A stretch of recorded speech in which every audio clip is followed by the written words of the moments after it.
Inheriting an empire ravaged by barbarians and torn apart by rival emperors, one man rises victorious. His name is Constantine. Fighting under the banner of a new god, he brings unity to a divided Roman Empire. Now, as its armies are defeated and emperors slain by barbarians, Rome is on the brink of disaster. In this chaos, two mighty leaders emerge, one from within the empire, the other from the ranks of its enemy. Their struggle will reveal an empire at war with itself.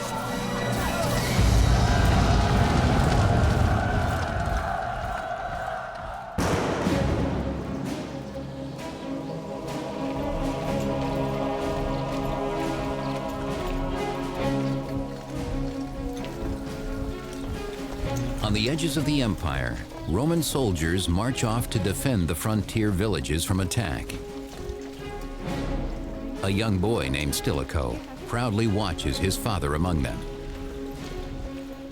Stilicho was the child of a mixed marriage, as it were. He had a Vandal father, but a Roman mother, and this meant that he grew up in a sort of context that was half barbarian and half Roman. This was not atypical of people in this period, and above all, of people who were associated with the army. Stilicho dreams of becoming a soldier like his barbarian father, fighting to protect the great empire. By this time, a sizable percentage of the officer corps was of what you might call barbarian ancestry. These are men who were recruited, worked their way up the ranks. The next generation, they become the generals. As ever fiercer tribes invade the empire, Rome's dependence on barbarian mercenaries grows by the day.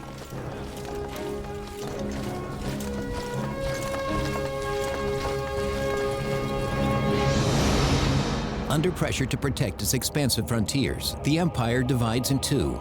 The west is defended by Emperor Valentinian in Rome, while Emperor Valens defends the east in Constantinople. But Valens is challenged in 378 AD when a savage enemy attacks the city of Adrianople.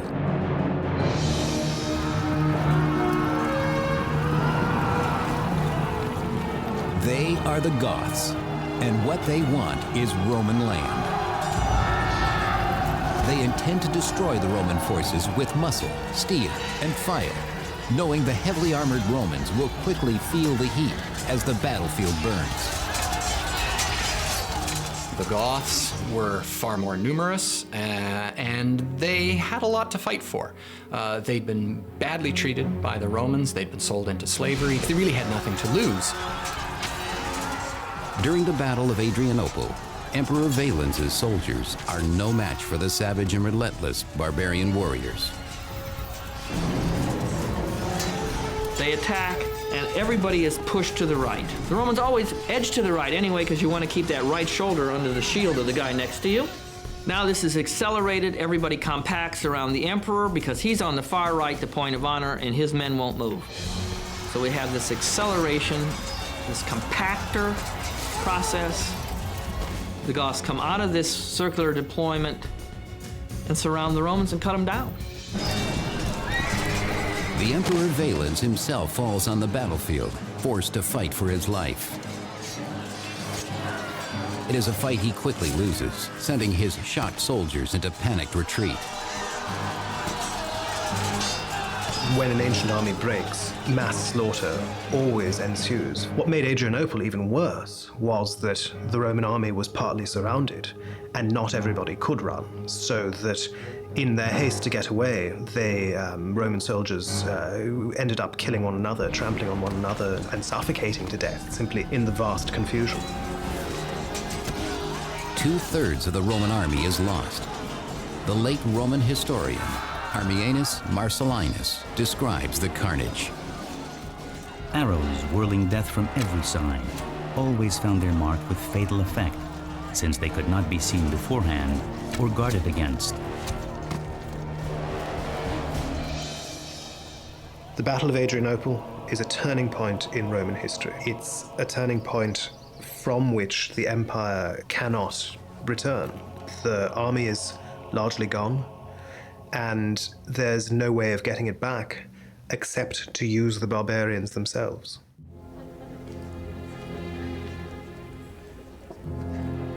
The new Eastern Emperor, Theodosius, does just that.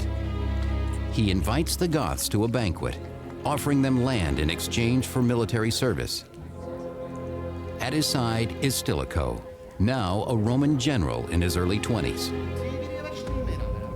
Stilicho was half a barbarian, as it were. He was half Vandal, half Roman.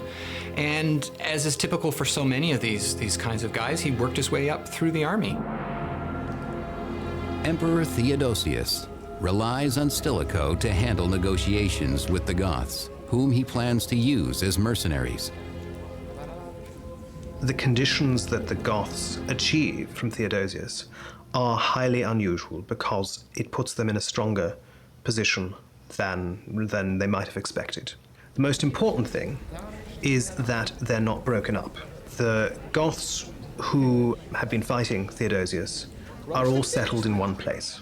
And they're settled in one place without being put under Roman control. Stilicho brokers the deal. In exchange for this land, the entire Gothic force agrees to fight as soldiers in Theodosius's army.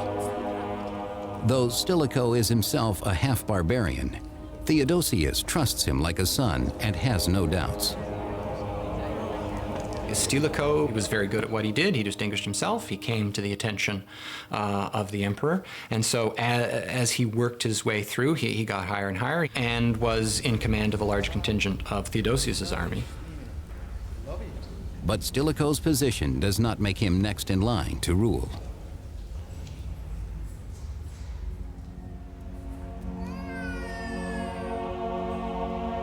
That honor falls on the emperor's biological sons, Arcadius and Honorius, who is born in Constantinople in 384 AD. Yet Stilicho enjoys a royal connection as well. Stilicho was actually closely related to the Emperor Theodosius.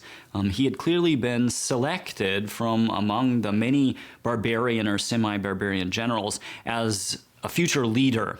So much so that the Emperor Theodosius had married Stilicho to his own niece, and this marriage was a strong point in cementing Stilicho's relationship with the imperial house throughout the course of his life. Though chosen by the emperor to lead, Stilicho's power will always be limited. As a barbarian or a half-barbarian, there was no way he was going to be emperor. That was it. Nonetheless, Emperor Theodosius knows he can rely on his most trusted general to help manage the Eastern Empire's biggest problem, the Goths.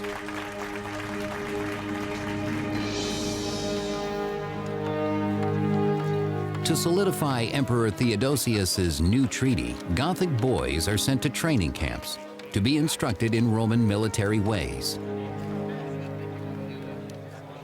What is clear is that they weren't fully Roman subjects, but that they were obliged to serve the Roman army when the Roman emperor called on them to do so. As Theodosius's right-hand man, Stilicho ensures the young Goths are well-trained and loyal.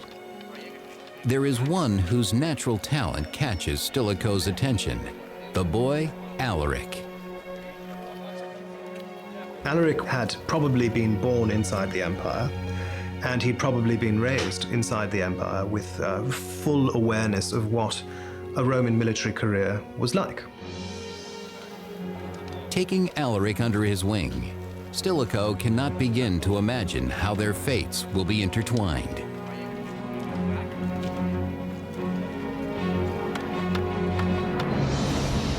Over the next decade, the Eastern Empire grows stronger under the combined rule of Stilicho and Emperor Theodosius. But their authority is jeopardized when a betrayal in Vienne, Gaul, rocks the Western Empire in 392 AD.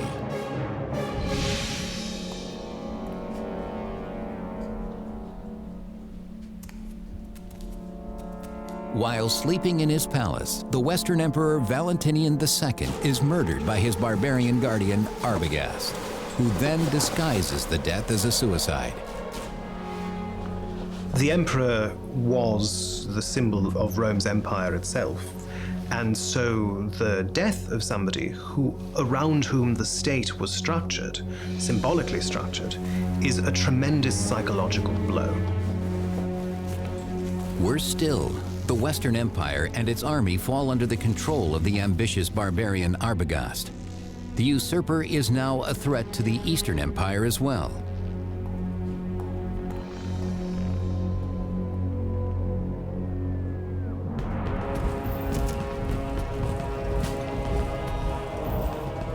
Without delay, the Eastern Emperor Theodosius leads his army westward to confront the usurper.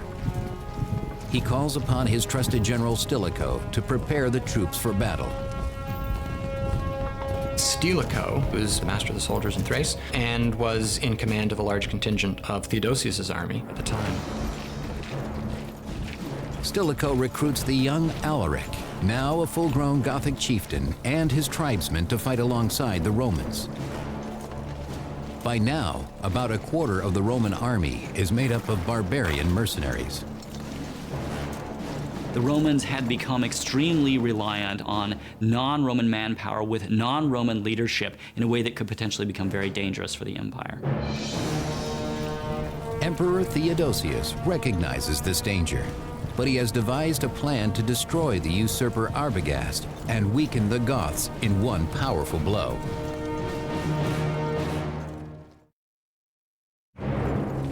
In 394 AD, Theodosius leads his eastern army, including Alaric's Gothic troops, against the forces of the Western Roman Empire, now led by the power-hungry traitor Arbogast. The battle takes place in 394 AD at the river Frigidus in modern-day Slovenia.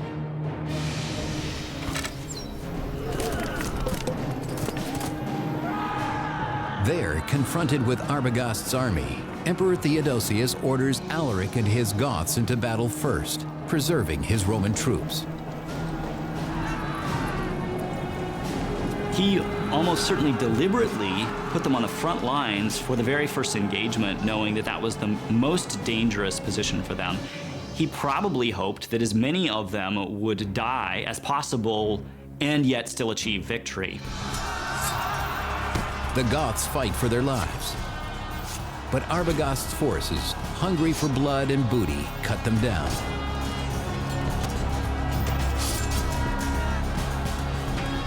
Just as defeat seems imminent, a fluke of the weather changes everything. It just so happened that the way that the troops were lined up, the winds were blowing very much against the forces of Arbogast and for the forces of Theodosius, so that the projectiles that were shot and thrown on the part of Arbogast's army failed to reach or have any effect on Theodosius's army.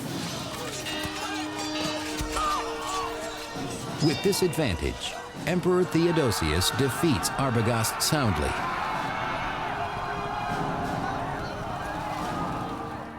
But in the process, he has made a dangerous new enemy. As Alaric searches the bodies of the fallen Goths for survivors, Theodosius's betrayal cuts deep.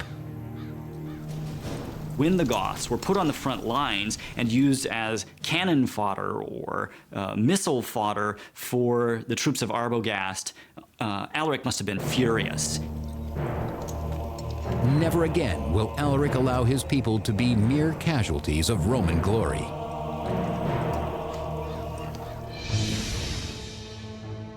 While Theodosius celebrates his victory at the Frigidus and becomes the sole emperor of Rome, Alaric and the Goths take their vengeance, ravaging the Balkans for food and booty.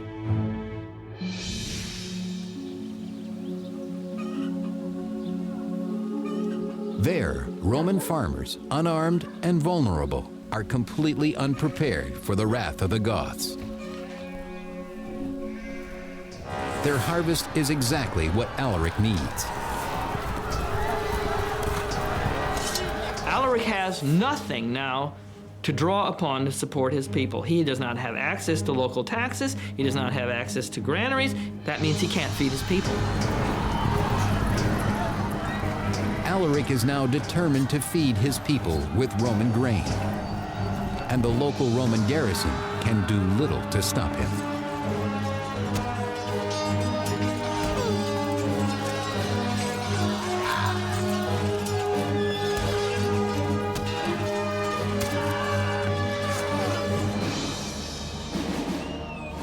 Emboldened by their success, the Goths now declare Alaric their king.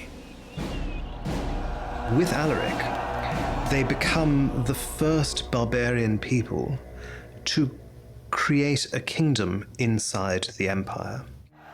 Alaric is very important because what he does is really forge the Goths as a single political unit and really create from a band of soldiers a people.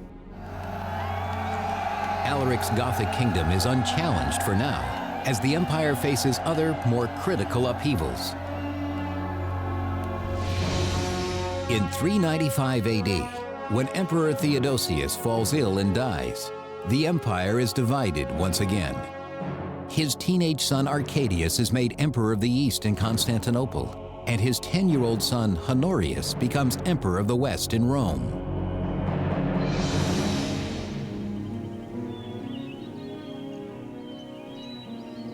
Theodosius's loyal general Stilicho is not forgotten. He becomes the boy emperor Honorius's protector and teacher. After Theodosius fell ill, it was Stilicho that he turned to for whatever reason. He says to Stilicho, according to one version or the other, that he wants him to be the regent of Honorius. Inexperienced in the tools of war, young Honorius relies on Stilicho for his expertise and guidance.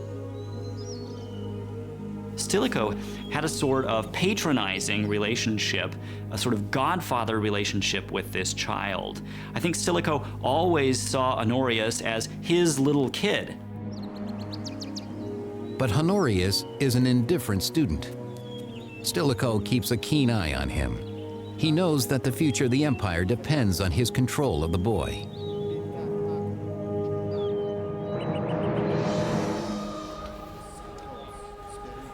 In 397 AD, Stilicho secures his hold on Honorius by marrying the young emperor to his daughter.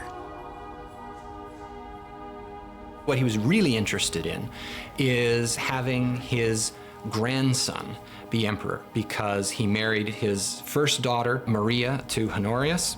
So clearly he wanted Honorius's son and his grandson to be emperor. So that would be the only possible way that he could have direct familial influence over the next emperor. The wedding guests are scandalized at the joining of the royal bloodlines with a barbarian. But Stilicho is oblivious to their anger, seeing himself as Roman to the core.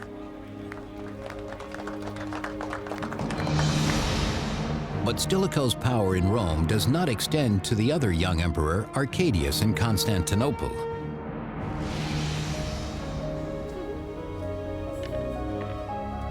There, the 19-year-old Arcadius enjoys the amusements of the imperial bedchamber, leaving important matters of state to his advisors.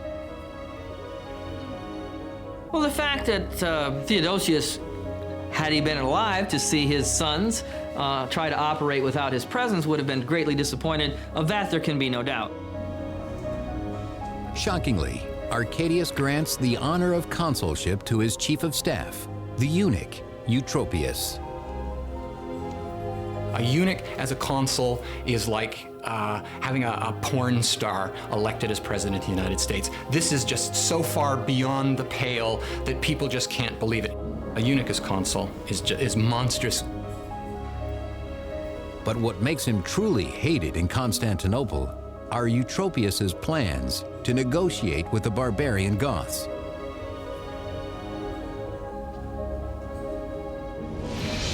For 3 long years, Alaric and the Goths have raided the Balkans, pressuring Emperor Arcadius in Constantinople to give him the land that his people so badly need.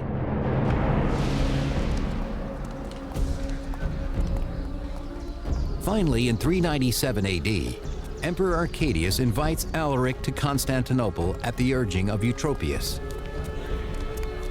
Indifferent to politics, the emperor leaves the negotiations to the eunuch.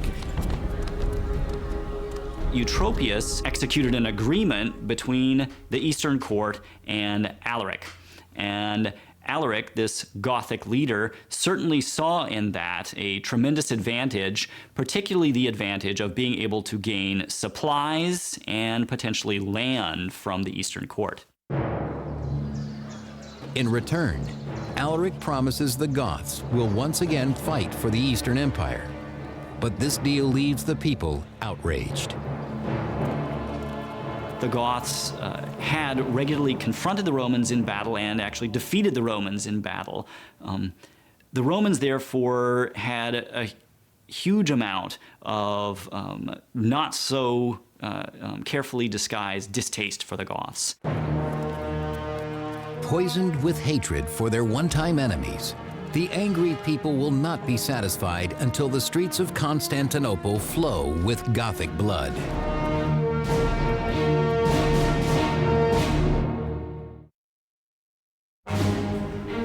In 397 AD, the Eastern Emperor Arcadius, at the urging of his closest advisor, the eunuch Eutropius, makes a treaty with Alaric the Goth. But anti-barbarian prejudice spreads like poison throughout the city.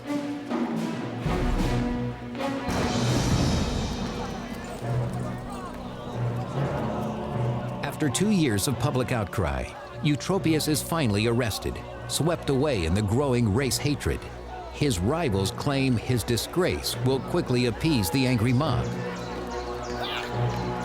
The problem that arose, of course, was that his power made him unpopular, and he had a great many rivals for control of the imperial court.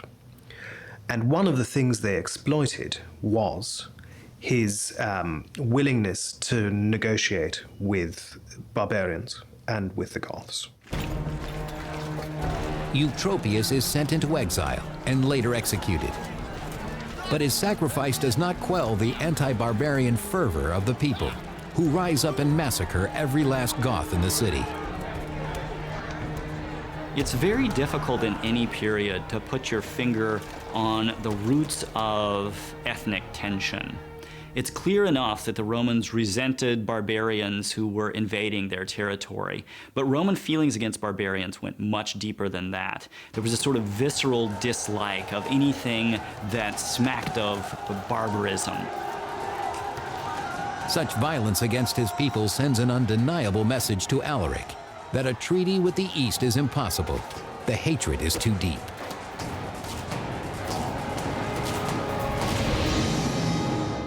A desperate Alaric takes his people west to Italy, hoping to gain a favorable treaty from General Stilicho instead. But soon a terrible new force threatens both the Goths and Rome: the Huns.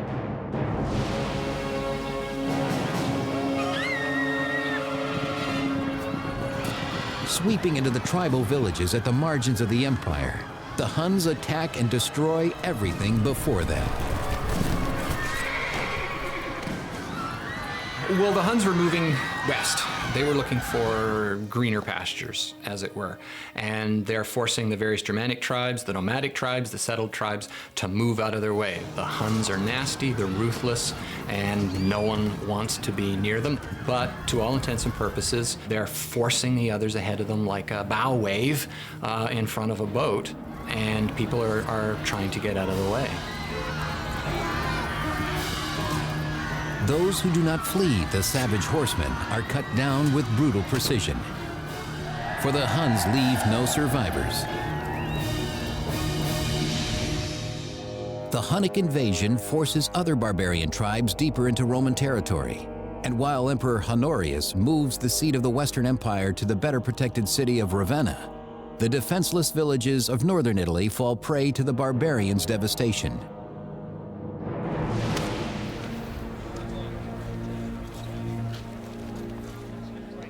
The dwindling Roman forces are overwhelmed. In the Italian field hospitals, General Stilicho watches the numbers of fallen soldiers grow daily, depleting an already sparse army. And I think that's one of the main problems that Stilicho faces. He just doesn't have a proper standing army. And it then becomes the major problem of the West. Throughout the 5th century, there isn't a standing army. Something happens, you gotta run around, pay guys, gather sort of whatever mercenaries and whatnot you can, and get off to the battlefield as quickly as you can. With each soldier he loses, Stilicho grows more desperate. In order to defend Italy, he needed more troops. And in order to take back the rest of the empire, he needed more troops. And he needed them because much of the Western Empire wasn't under his control. Being half barbarian himself, Stilicho feels his support in the army is waning. Now he has no choice but to turn to the one person who can help him secure more troops, the Gothic king, Alaric.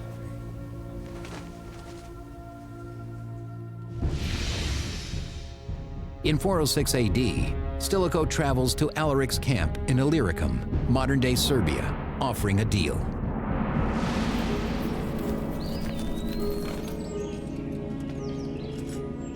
Alaric, eager for a treaty with Rome, welcomes Stilicho to his camp.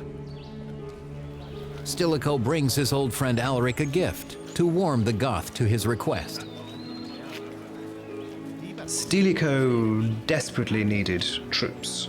There simply weren't enough Roman troops in Italy to go around. And the only reservoir of manpower was Alaric and his Goths.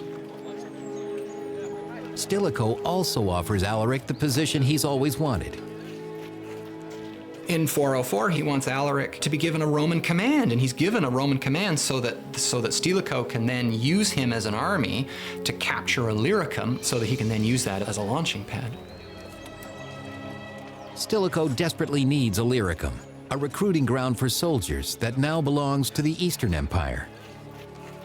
Alaric agrees to help him take it for the West, offering Stilicho a Gothic sword as a symbol of their treaty.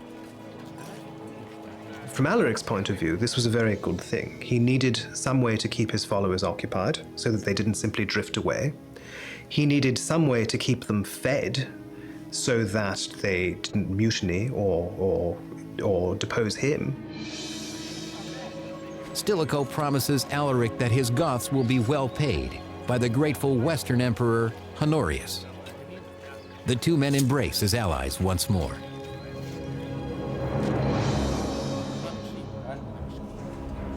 But years go by, and Honorius's court is unwilling to make good on Stilicho's promise to Alaric. Stilicho finds he has lost influence over the young emperor. By now, Honorius is a full adult, doesn't need a guardian anymore. Stilicho's position versus Honorius's court, the inner circle, that is a very difficult one, because as Honorius grew into adulthood, his court distances him, Honorius, from Stilicho's influence. Feeding the emperor anti-barbarian propaganda, these advisors have delayed Stilicho's plan to work with the Goths for years. The Goths now demand to be paid for their service as promised. Stilicho needs to come to the Roman Senate, and he needs to ask that the senators themselves produce 4,000 pounds of gold in order to pay off the Goths for this. He has to do so in many ways over the protests of Honorius, so it's very clear that the two of them are beginning to part ways at this point. But Stilicho warns Honorius that if Alaric is not paid, the Goths will revolt, an event the emperor may not survive. Honorius at first agrees to this, but then his personnel official, who's named Olympius, believes that Stilicho is trying to do this so that Stilicho himself can set up his son, Eucharius, on the eastern throne. Scared and confused, Honorius believes Olympius's claims, making a decision that will spell disaster for both Stilicho and the Western Empire.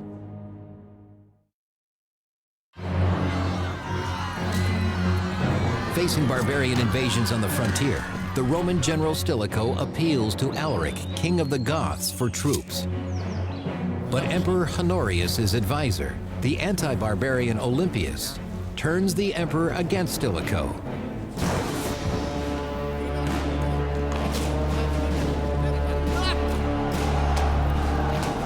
Olympius and his like-minded officers incite the army to revolt against the half-barbarian general Stilicho.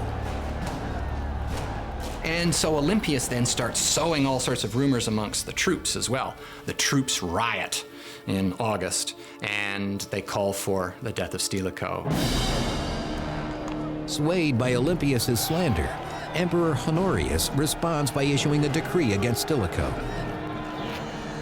Honorius had many courtiers willing to play upon his fears, to suggest to him that Stilicho was seeking the throne for himself or for his son, and the emperor's mind was really poisoned against Stilicho. Stilicho is himself declared a public enemy, and many of his supporters are massacred in cities throughout Italy.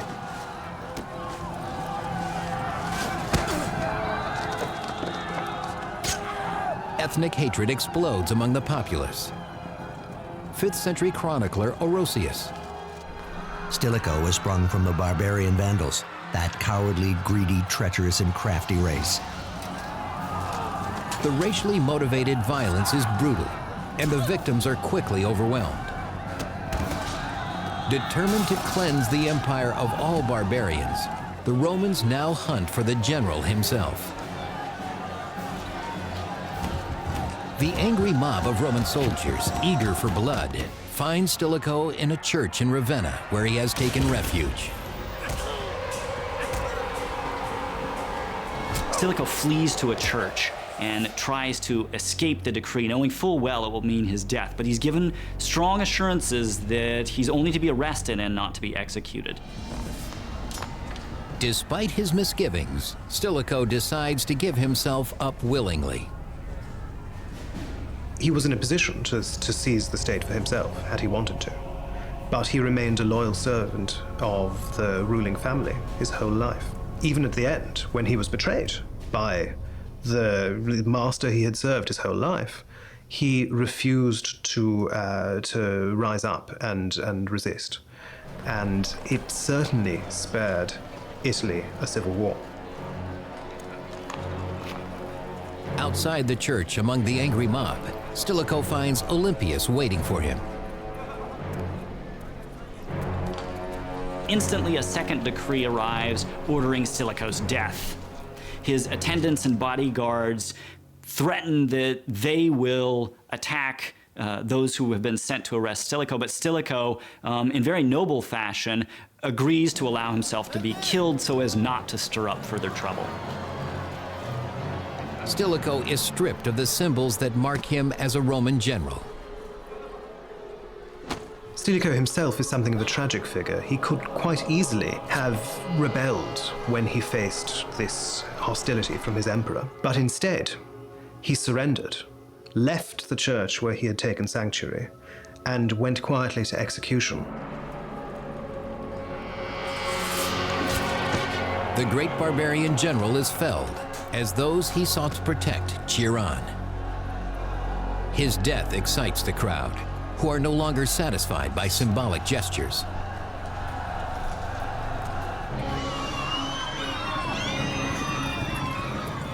Their hatred of the Goths soon spreads beyond Ravenna to cities throughout Italy. Roman troops attacked any Gothic families, immediately killing as many as 10,000 of them as a response to this anti-barbarian sentiment that had arisen at the end of Stilicho's administration. 6th century historian Zosimus describes the massacre that occurs in the Italian cities in 408 AD. The soldiers fell upon the barbarian women and children in each city, and as if at a predetermined signal, destroyed them and plundered their property. Naturally, those Goths who remained alive and who escaped this massacre were no longer willing to associate themselves with the Romans, and they had an easy and quick place to turn: Alaric's army. 30,000 Goths instantly switched allegiance and joined Alaric. But with Stilicho's death, their treaty with Rome and the money and land it promised them vanish. Alaric and his now powerful army move towards Rome to pressure Emperor Honorius to give them what they want.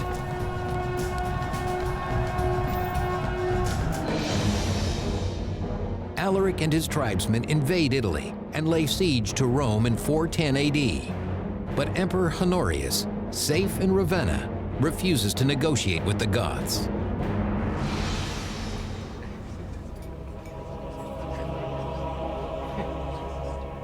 Honorius and his advisor Olympius care little for the people of Rome. So what little by little happens is Alaric's trying to do anything to get Honorius's government to sit across the table from him and talk shop. I mean, we're talking, what's going on here? We're destroying Italy. All I want's a command, some place to take that command, and the court won't talk to him.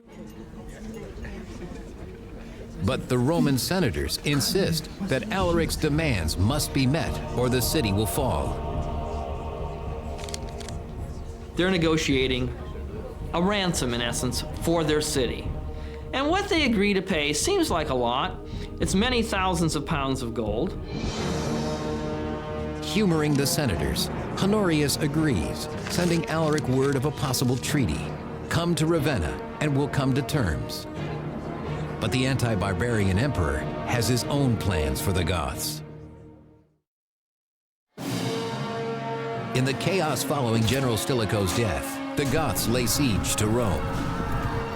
To save the city, Emperor Honorius agrees to make a deal with the barbarians' king, Alaric. Alaric and his troops begin their journey from Rome to Ravenna to meet Honorius for negotiations in good faith.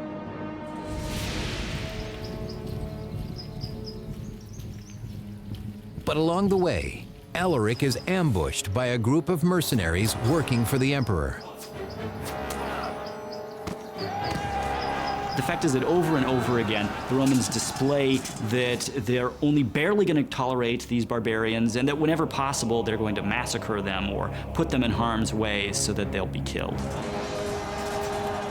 As his men are cut down around him, Alaric knows he has been deceived by the Roman Empire once again. That's a good story of betrayal, of a lack of honor on the part of the court of Honorius. Alaric is a very honorable man who's dishonored by both courts. And one could go on. Alaric is done with peaceful negotiations.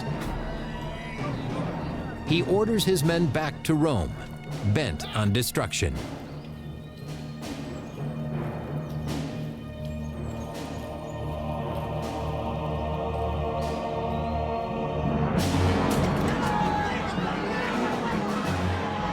The Goths break through the gates of Rome in 410 AD and at long last enter the ancient Roman capital. For the first time in 800 years, the great city is sacked. It's important to realize that Alaric didn't want to sack Rome, and he did not want his army to sack the city. It was a decision made out of frustration at the fact that really 2 years' worth of negotiation had failed to get him anything that he wanted. And in the end, he saw no other way forward but to allow his army to sack Rome. Unlike the Romans, who so recently slaughtered thousands of Goth women and children, Alaric orders his soldiers to show restraint. Alaric clearly did his best to stop his troops from indiscriminately killing people or seizing captives. Nonetheless, for 3 days, the Goths plunder the riches of Rome, taking all they can carry.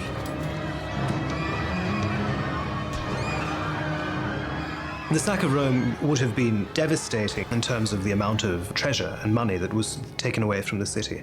And we can be sure that however mild it was, there were still a great many atrocities perpetrated. There's no question of that. But the deepest effect of the sack of Rome is psychological. A former citizen of Rome, Saint Jerome, writes mournfully about the devastated city. My voice sticks in my throat, and as I dictate, sobs choke my speech. The city which had conquered the whole world was itself conquered.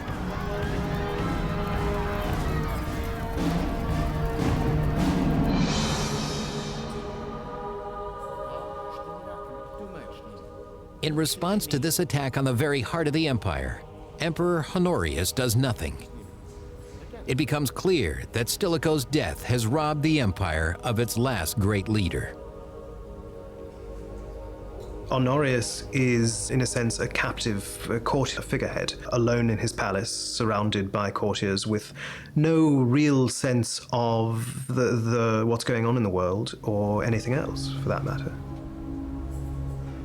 When confronted by refugees from Rome come to beg for aid, the emperor shows only annoyance, ordering this reminder of his failure to be removed. So not only is he distancing himself from the realities of government, he's progressively losing the credibility of the office. Many Romans lose faith in the emperor's ability to defend its people from their barbarian enemies.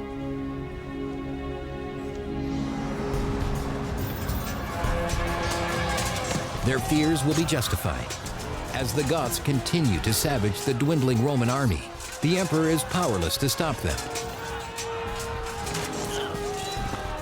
The Goths are here to stay.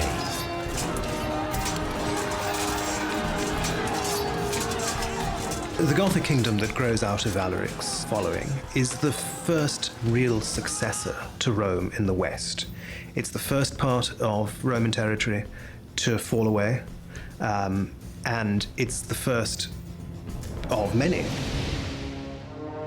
Over the next 40 years, barbarian tribes will continue to pour across the vulnerable borders of the empire, taking large regions of Roman land.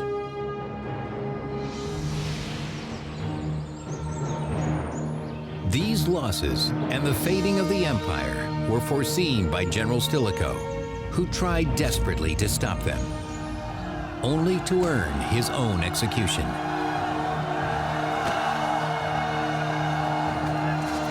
Stilicho's tragic downfall foreshadows the terrible and irreversible fate of the empire itself.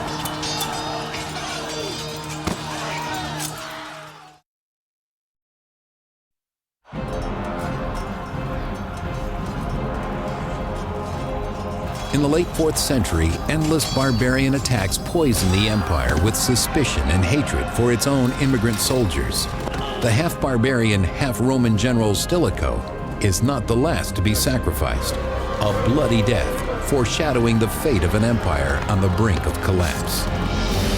Now, in the 5th century, over 500 years after the death of Julius Caesar, the Roman Empire is ravaged by war and is quickly losing land to its foreign invaders. In the midst of this chaos, 3 Roman generals compete for the power of emperor. But through treachery, betrayal, and murder, only one, the barbarian-born Ricimer, gains control of Rome. He is the puppet master.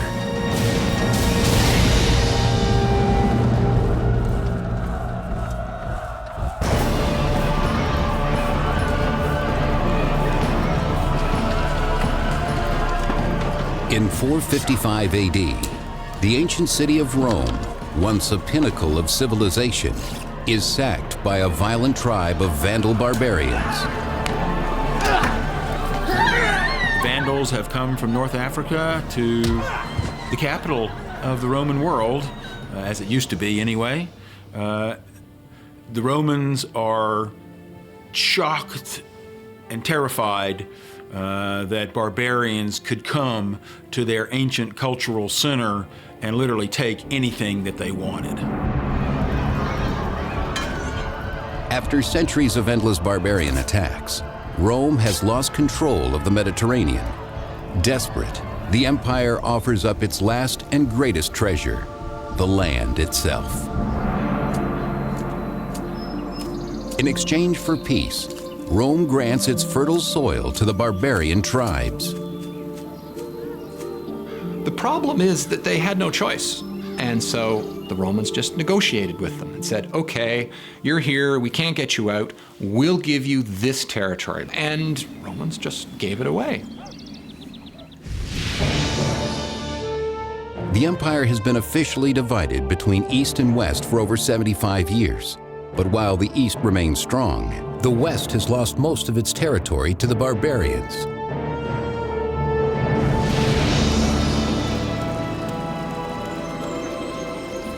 As it barters away its land, the empire receives barbarian soldiers in return. But the plan only backfires. The emperors made a deal with the devil, so to speak, because when the emperors gave land to the barbarians, they were giving away whatever tax revenues might come to the imperial treasury from those lands. The more you gave away, the poorer you got. The poorer you got as Roman emperor, the more land you needed to give away, and it was a deadly downward spiral for the strength of the Roman Empire. The empire has always depended on foreign mercenaries. Yet in the 5th century, the Roman army is almost entirely of barbarian descent. The former enemies are now peers. Barbarians, once the slaves of Romans, are now often their superiors. All these men are saying, hey, my parents may have been a barbarian, but I'm not. I'm a general in the Roman army. And they're competing for the honor attached to leadership. Age-old ethnic tensions divide the army, pitting soldier against soldier, Roman against barbarian.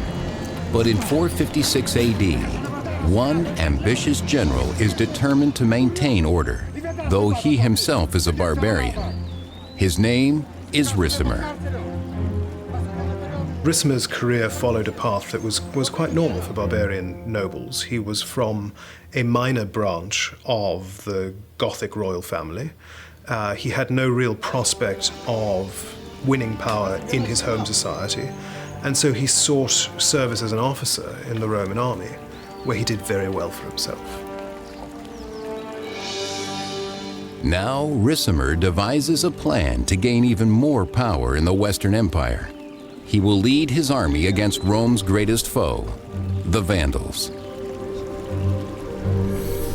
The problem is, to all intents and purposes, there is no such thing as the Roman army at this time. A commander, whoever he happens to be, sees a threat, then has to raise the army however he can. If he has money, then move that army to the location and fight. Ricimer marches to Agrigentum in modern-day Sicily to confront the Vandal forces sailing from their stronghold of Carthage.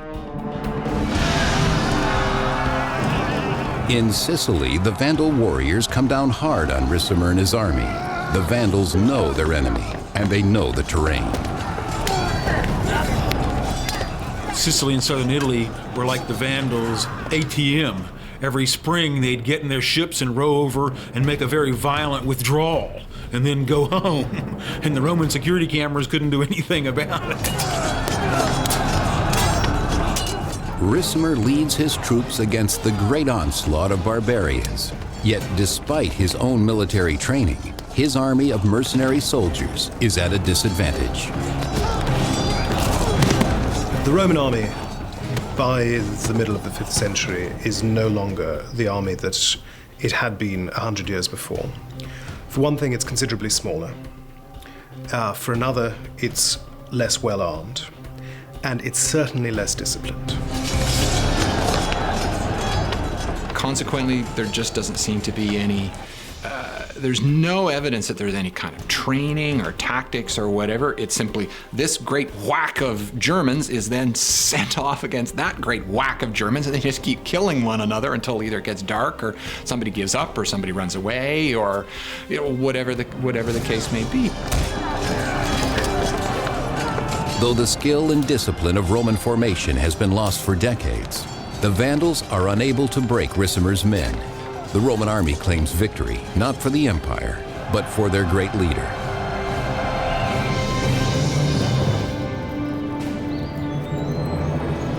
The The battle-weary Ricimer returns home a hero, but he's not the only general seeking his fame and fortune in Rome. Two old friends from his youth are equally ambitious, Majorian and Aegidius. Ricimer, Majorian, and Aegidius had all effectively been fellow junior officers, and their careers had marched in step with one another over the years. But now it is their innate differences that stir conflict below the surface. The three men reflect the great ethnic divide hindering the empire. I think one of the sources of the obvious personal tension between Aegidius, Ricimer, and Majorian really lies in their origins. Aegidius is from Gaul, Majorian is from Italy, and Ricimer is a barbarian who wants to live as a Roman.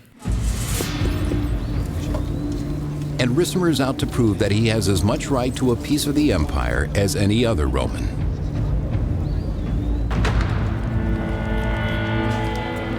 But the competition for absolute power in Rome is not limited to Ricimer, Majorian, and Aegidius. They must now swear allegiance to a new emperor, Avitus, whose tenuous claim to the throne rests only on his formidable barbarian entourage. It's quite clear that Avitus's regime rested on a foundation of Gothic military support, and that the Gothic king was Avitus's most influential and, in some ways, absolutely indispensable backer. With his Gothic bodyguards, Avitus is untouchable. Ricimer and his friends can do nothing but take their orders and wait, while the old figurehead enjoys the luxury of power, neglecting the true problems of the empire. In North Africa, Rome's grain supply has been seized by the barbarian Vandals. North Africa was the breadbasket of the empire, producing grain, the staple of most people's diets, and olive oil, equally important for the fat in people's diets and for a million other uses. Without the precious grain, famine grips what's left of the empire's provinces. In Rome, the poor must steal what they can to survive. Gone are the security and comfort of Rome's heyday, replaced now by despair and turmoil. So everything is topsy-turvy. There's no stability, there's no sort of knowledge of what's going to happen in the future. Everything is uncertain.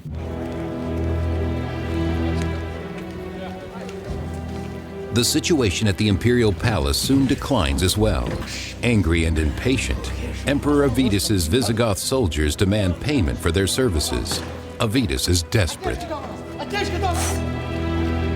Roman emperors couldn't pay the barbarian troops that they needed in cash because the Roman Empire's revenues were so greatly decreased.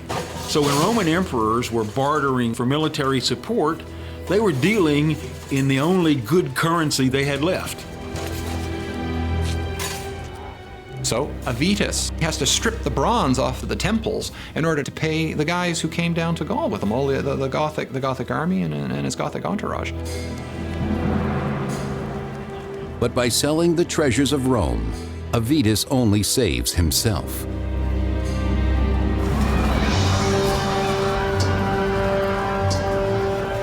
He leaves Italy in the poorhouse. Hungry and hopeless, the Romans riot in the streets, demanding that Avitus banish his Gothic troops from Rome. Avitus is not popular, and he's not popular with the Italian army, and he's not popular with the Italian general Ricimer. In the public's outrage, Ricimer and Majorian see an opportunity. Avitus was in a desperate situation, and when the barbarian Roman commander Ricimer decided that Avitus was a losing proposition, Avitus had no choice except to flee. The emperor may flee the chaos of the crowd, but escaping the ambitions of Ricimer will prove to be more difficult. In the 5th century, Rome is overrun by barbarians. 3 old friends, the generals Ricimer, Majorian, and Aegidius, maneuver to attain absolute power in what's left of the Western Empire. But first they must subdue its incompetent emperor, Avitus. Chased out of Rome, Avitus flees over the Alps and westward into his native Gaul, where he gathers Visigothic supporters before returning to Italy.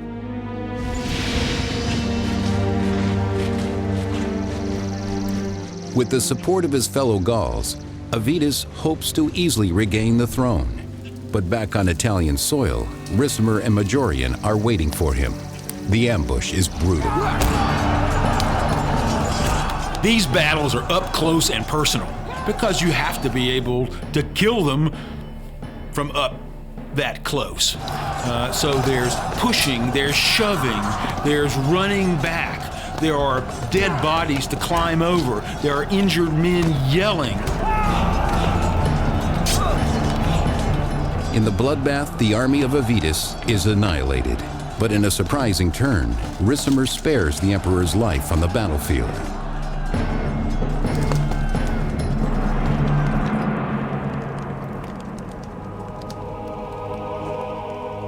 Avitus is made bishop in a church in the same Italian city where he is defeated.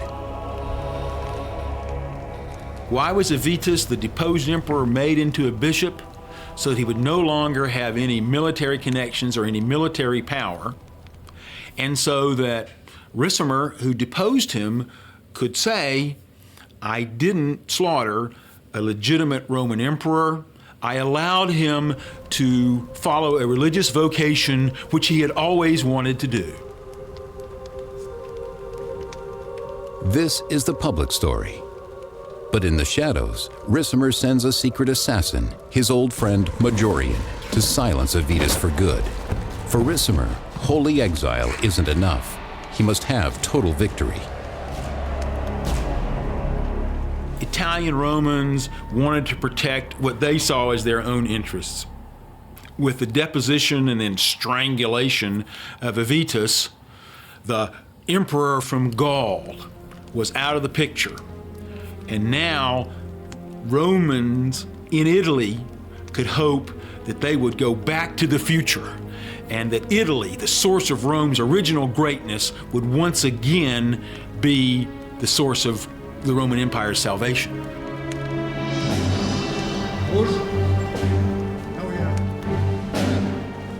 With the Emperor Avitus finally gone, Italy celebrates. But the mastermind behind Avitus's death has no plans of proclaiming himself as a replacement. Ricimer himself will have realized that he could never survive as emperor. It would have been unacceptable for a barbarian warlord with indeed royal connections to barbarian royal houses to assume the Roman throne. No barbarian leader really contemplated it seriously.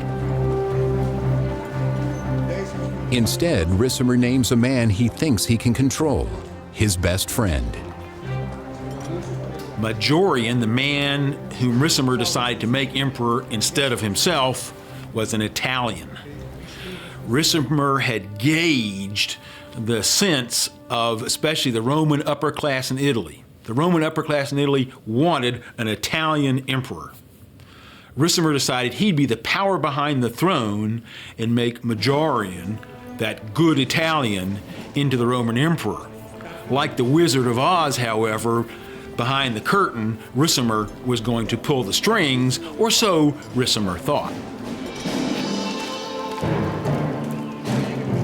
With the new regime, the three old friends enjoy the spoils of power. Ricimer is named Master of Soldiers in Italy, and Aegidius is sent on assignment to his native Gaul. Aegidius is reasonably successful. we have a number of sources that say very positive things about him, both as a commander as an individual. So he seems to have been a very charismatic and successful military commander.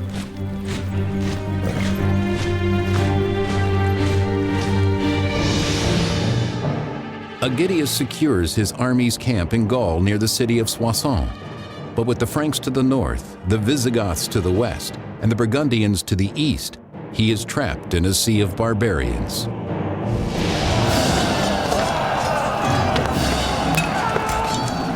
Under constant attack from their barbarian enemies, Aegidius and his army rise to the occasion, determined to defend Roman Gaul at all costs.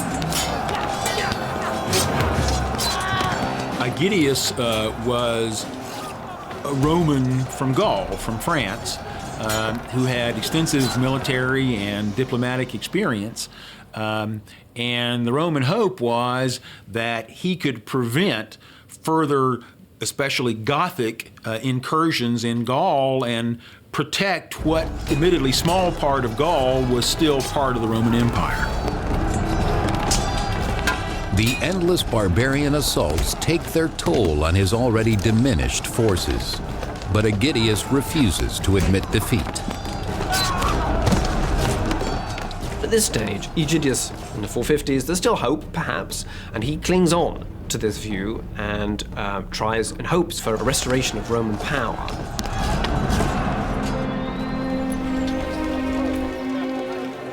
With Aegidius in Gaul, Ricimer expects to wield full power in Italy, but Majorian has other plans.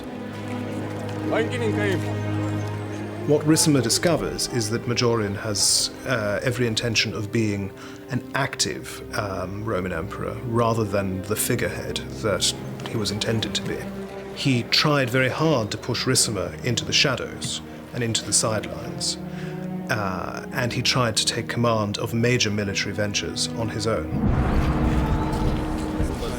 Majorian is an emperor who's clearly very dynamic, who is also very efficient, and he's also aware of the deficiencies of the empire, which he's determined to rectify. Majorian devises a grand campaign against the Vandal king Gaiseric, leaving Ricimer on the sidelines. This Ricimer will not allow. The alliance between Ricimer, Majorian, and Aegidius yields success when Majorian is made emperor, and Aegidius gains victories in Gaul. But Ricimer's power as the mastermind is threatened when Majorian strikes out on his own, launching an expedition against Rome's greatest enemy, the Vandals. Majorian leads his troops across the Alps into Gaul and south into Hispania to prepare a naval attack against the Vandals of North Africa.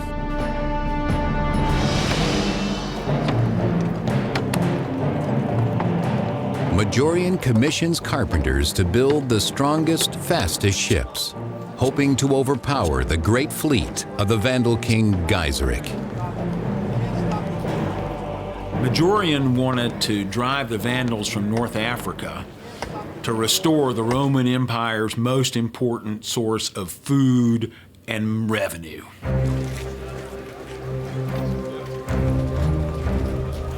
Camped near the Mediterranean coast, Majorian takes every precaution for his important and expensive mission. Majorian is, by all the evidence we have, careful.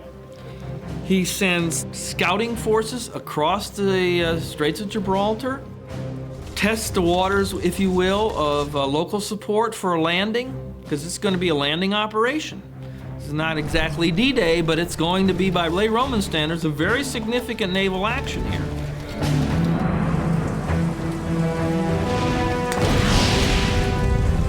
But in the night, disaster strikes, despite all of Majorian's efforts. Gaiseric's men set the Roman fleet ablaze. Once again, the Vandals proved to be too much for the Romans. They cannot defeat the Vandals. Lots of things, they just collapse before they even really start. In some cases, the expedition really collapsed halfway through, and the Romans up to that point were winning. If Majorian had been able to conquer Africa, it's quite clear that he would have been unchallengeable. But as it was, the mission was a disaster. The invasion was a disaster. The fleet that had been collected to carry the soldiers across the Mediterranean was burned in the harbor where it was being mustered.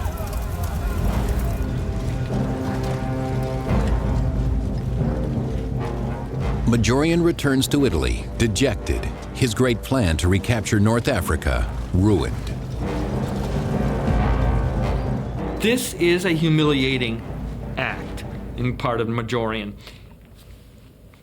The way Roman concepts of power and honor worked, this emperor, the last one who really had the capacity to lead men into battle and thereby achieve the image of manliness, is humiliated.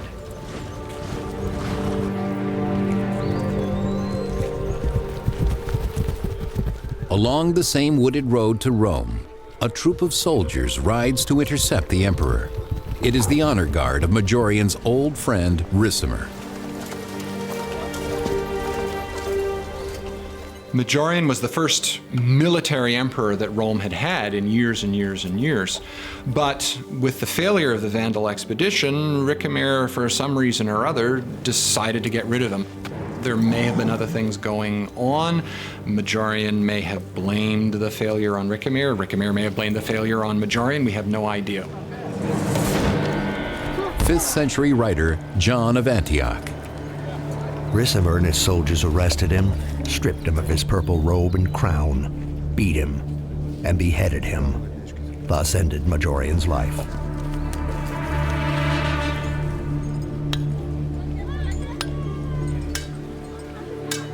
A messenger carrying news of Majorian's murder makes his way slowly to the far-off Roman outpost of Soissons, Gaul, where Aegidius is stationed.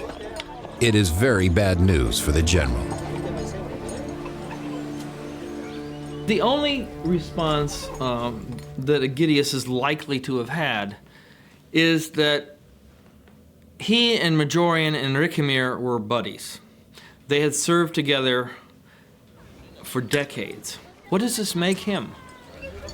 I mean, his legitimacy was his appointment by Majorian, who has now been discredited and killed. I think his future is very uncertain. With Majorian dead, Aegidius no longer sees any point in continuing to cooperate with Ricimer. And so Aegidius simply breaks away. He refuses to recognize Ricimer and Ricimer's new government, and effectively rules his bit of Gaul as an independent kingdom. Aegidius must prepare his soldiers. Declaring independence from Ricimer is akin to declaring war.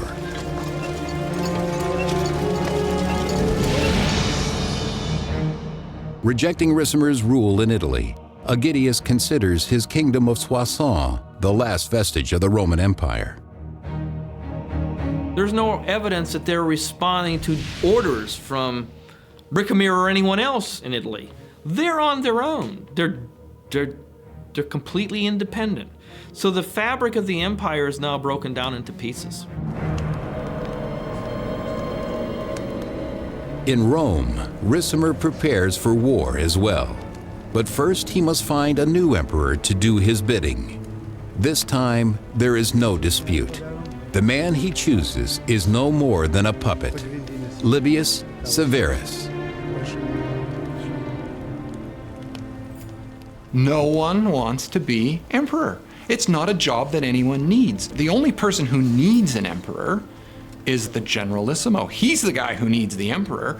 Nobody else needs one. So Ricimer's there, and he needs an emperor. So he's the one who appoints the successor to Majorian, Livius Severus.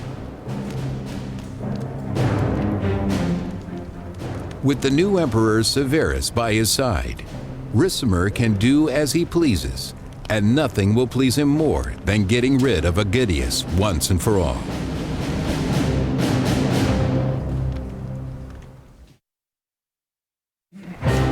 In the 5th century, Emperor Majorian and his two old friends Ricimer and Aegidius share power in Rome. But when Ricimer has Majorian brutally murdered and appoints a new puppet as emperor, Aegidius has no choice but to remain in his native Gaul and prepare for war.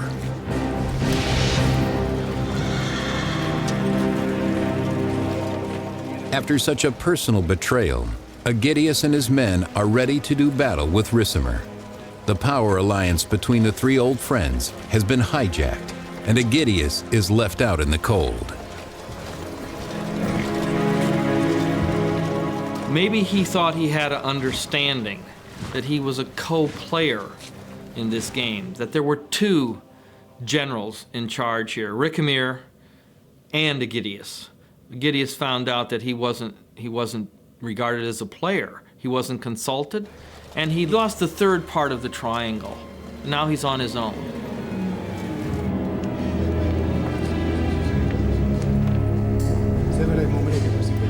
But Ricimer is already making plans to block Aegidius's impending attack. With the new emperor, Severus, under his thumb, Ricimer makes a deal with Rome's one-time enemy, the Goths.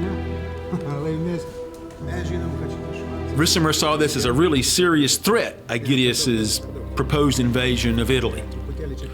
So Ricimer did the smart thing. He made an alliance with the Goths, who were in Aegidius's rear. Goths, Aegidius, Italy. Because Ricimer knew if the Goths could put pressure on Aegidius from the back, Aegidius couldn't come to Italy, and that's in fact what happened. Just as he has always done, Ricimer commissions someone else to do his dirty work.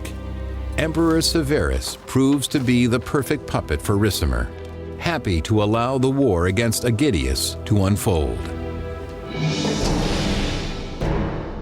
As Aegidius moves his troops south from his kingdom in Soissons, Gaul, he is attacked by Ricimer's army of Goths outside the city of Orléans.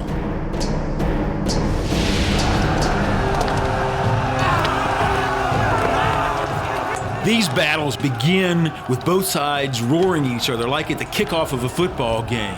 There was an actual word for it. It starts out with a low growl, and then all the soldiers eventually are just yelling at the top of their lungs. Then you throw missiles at the other side. With such a powerful barbarian enemy, Aegidius and his troops are hard-pressed to gain the advantage on the battlefield. The barbarians were especially good at running at full speed and using throwing axes, which were very sharp with a heavy head, and either shattering the shield of the men opposing them, or if you were really lucky, hitting them with the axe. But while the Goths are soldiers for hire, Aegidius fights for the survival of Rome. Finally, he claims victory, but the losses are great.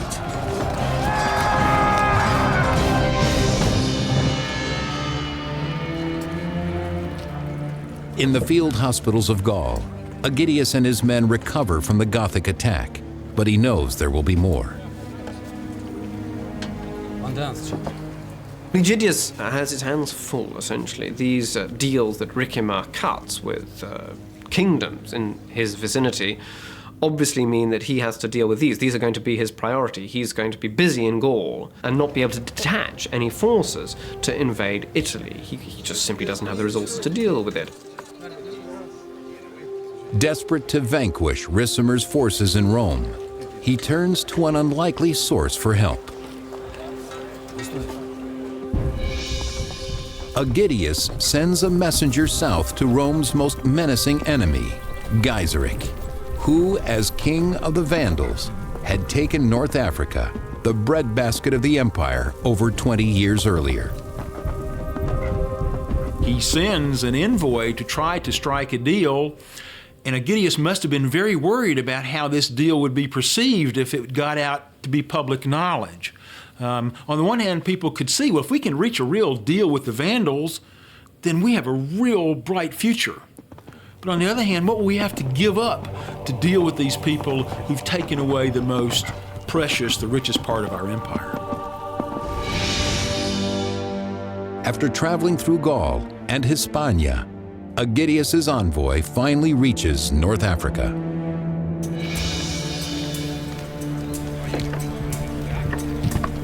In the Vandal camp, the messenger delivers Aegidius's plea. It looks as though Aegidius may have sought to establish some sort of relations with Gaiseric in North Africa from the point of view that they both have a common enemy, that is Ricimer in Italy, and therefore Ricimer could be caught between Gaul and North Africa, a potentially very dangerous position for Ricimer. The barbarian king Gaiseric could be the last best hope for the empire's survival. Surrounded by barbarians in Gaul, Aegidius is unable to drive his army against Ricimer and the puppet emperor Severus. With nowhere else to turn, Aegidius sends a plea for aid to the Vandal king Gaiseric.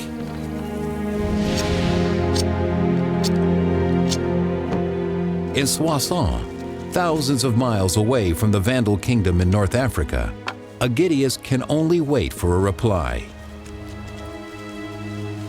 We don't know for sure, but I think it's likely that Aegidius's envoy reached the Vandals and that perhaps a deal was in the making. We really can't say. Aegidius has run out of time. Assassins sent by Ricimer make certain he will never fulfill his dreams of a restored empire. It seemed this mission serious enough and perhaps that it seemed possible that it was going to succeed, which led Aegidius's enemies to finally find a way to undo him by treachery because they couldn't take him in direct battle on the field of combat.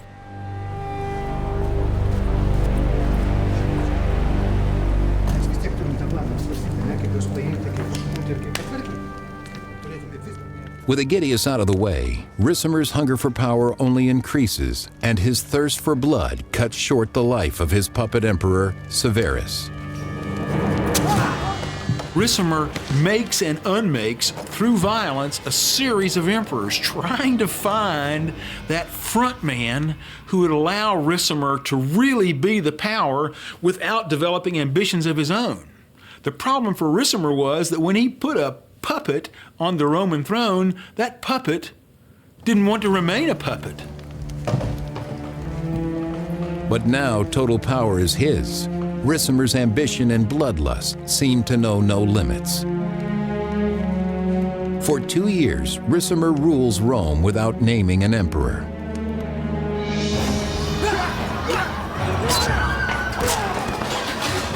And the barbarian Vandals continue to ravage Italy. Any alliance they might have had with the murdered Aegidius is now as dead as the general himself. As Ricimer sits on his impotent throne, they take the empire away, piece by piece. When the Western Empire starts to disintegrate, it disintegrates very rapidly.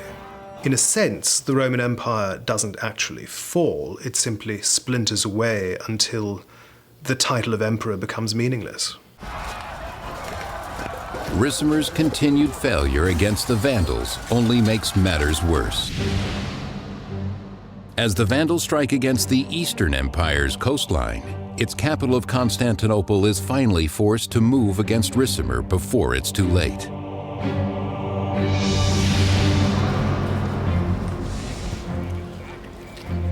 From within his protected palace walls, the Eastern Emperor, Leo, devises a plan to save the troubled Western Empire from Ricimer and the barbarian invaders. But it's at this point that Leo realizes that he has to stop the Vandals, and so what he does is he sends Anthemius. Now, Anthemius was the son-in-law of previous Eastern emperor, and he actually had a better claim to the throne than Leo did. So Leo's kind of killing two birds with one stone here. He gets rid of a potential opponent, as it were, and he provides an emperor for the West, a competent emperor for the West. And Leo has plans for Anthemius's family as well. He sends them all from their home in Constantinople westward to Ricimer's palace in Rome.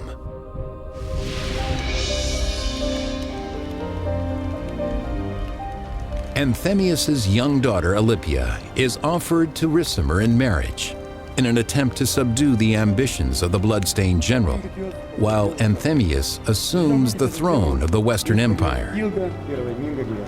It seems as though the Western government had nothing against this, and Ricimer, who was, as it were, the effective ruler of Italy, welcomed him there and married his daughter, called Alypia. So it looks as though everything was set for a good beginning, and things might have gone very well.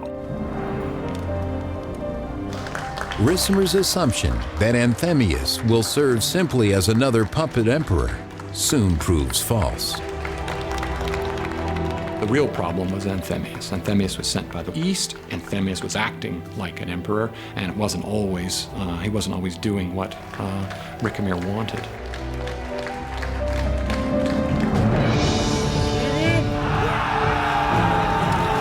In 468 AD, with Anthemius now maintaining control in the west, the Eastern Emperor Leo finances a large-scale expedition against the Vandals in Sicily. There is no example of the East helping the West militarily unless their own interests were involved. And almost always it involved the Vandals, because the Vandals had this giant port, they had a fleet, and of course this is what prompted the big expedition in 468, because they were now actually able to attack the East anywhere. But Ricimer cannot tolerate Anthemius, who, backed by the Eastern Empire, diminishes his own hold on power. And the tradition in the West by this point was that the emperors were merely figureheads, that Ricimer made the important decisions, made emperors and removed them, and conducted military operations himself, whereas Anthemius was perfectly capable of doing this himself. Filled with jealousy, Ricimer sabotages the attack, assassinating Rome's own commanders, leaving the empire's forces vulnerable. The whole thing falls apart, and then unfortunately, the fleet, which is headed by Leo's brother-in-law, it falls apart as well. The ships are burned. Everything is a complete disaster. After the empire's crushing defeat in Sicily, Ricimer spends months gathering troops in Milan before launching a full-scale attack on Anthemius in Rome.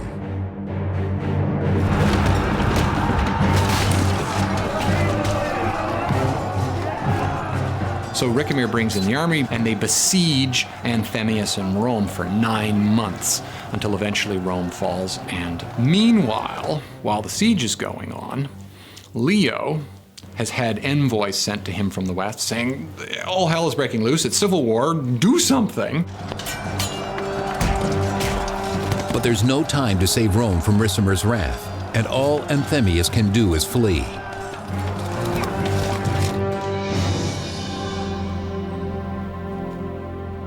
In a familiar scene, the deposed Anthemius seeks sanctuary in a church.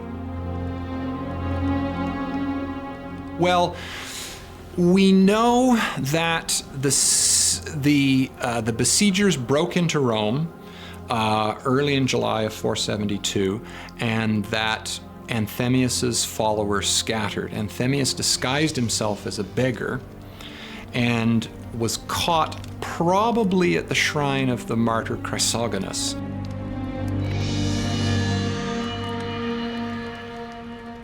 But this time, Ricimer hires no assassin to silence his emperor. On the steps of the Christian altar, he personally sees to the sacrifice of his latest victim, Anthemius.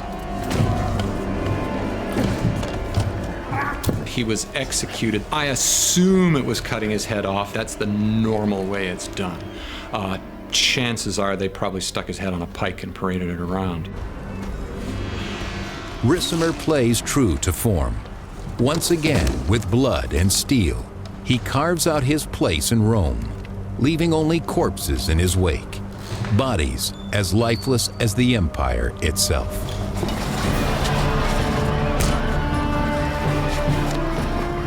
Again, without an emperor, Rome succumbs to anarchy and violence.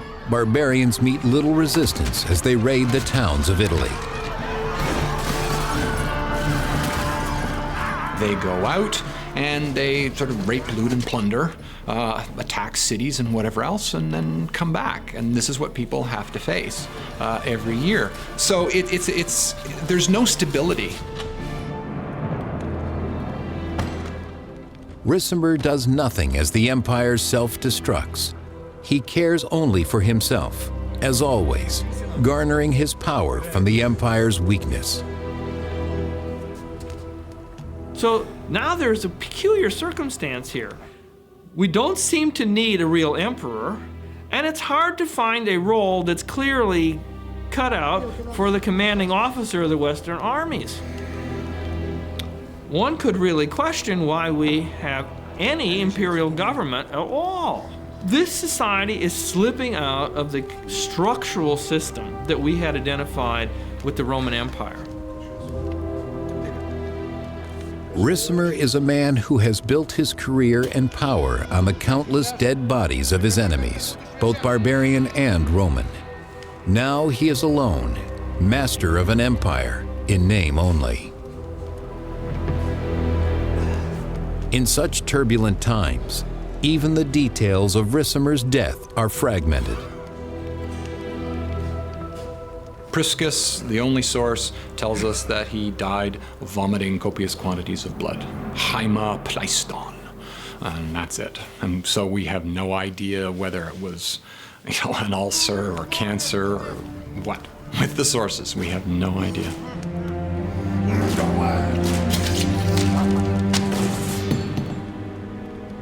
When the puppet master dies, the Western Empire dies with him.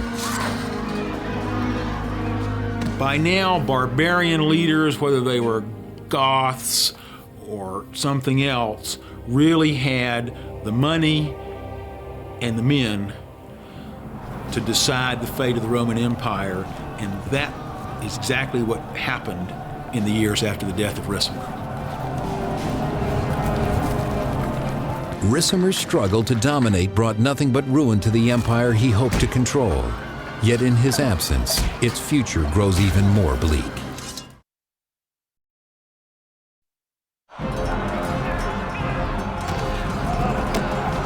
Ethnic tensions continue to divide the already ravaged empire, as the barbarian-born general Ricimer claws his way to the throne. Hungry for power, he kills anyone who stands in his way, including his closest friends.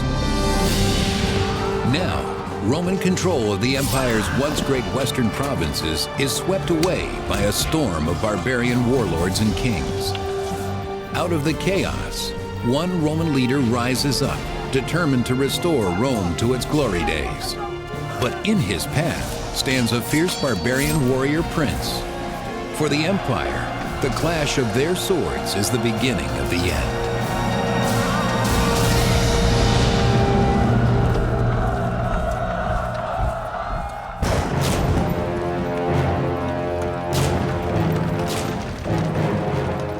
By the 5th century AD, after hundreds of years of constant warfare, the Western Roman Empire is a mere shadow of its former self.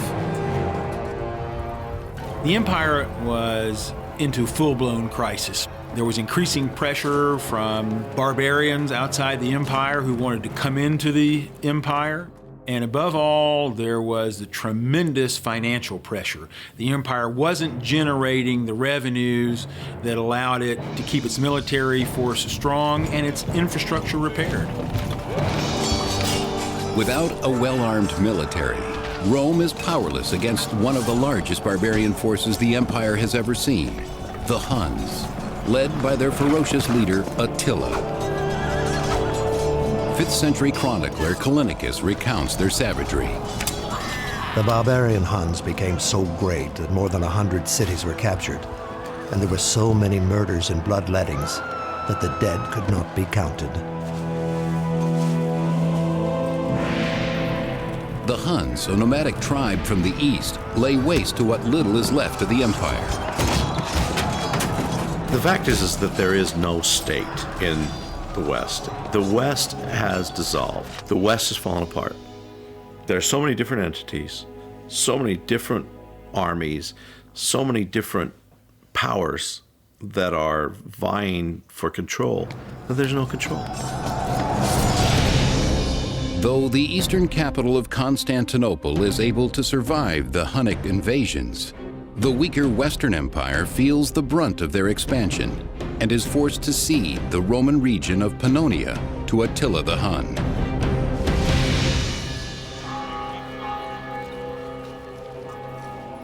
In the empire's former territories, Romans must now answer to their barbarian rulers, the Huns.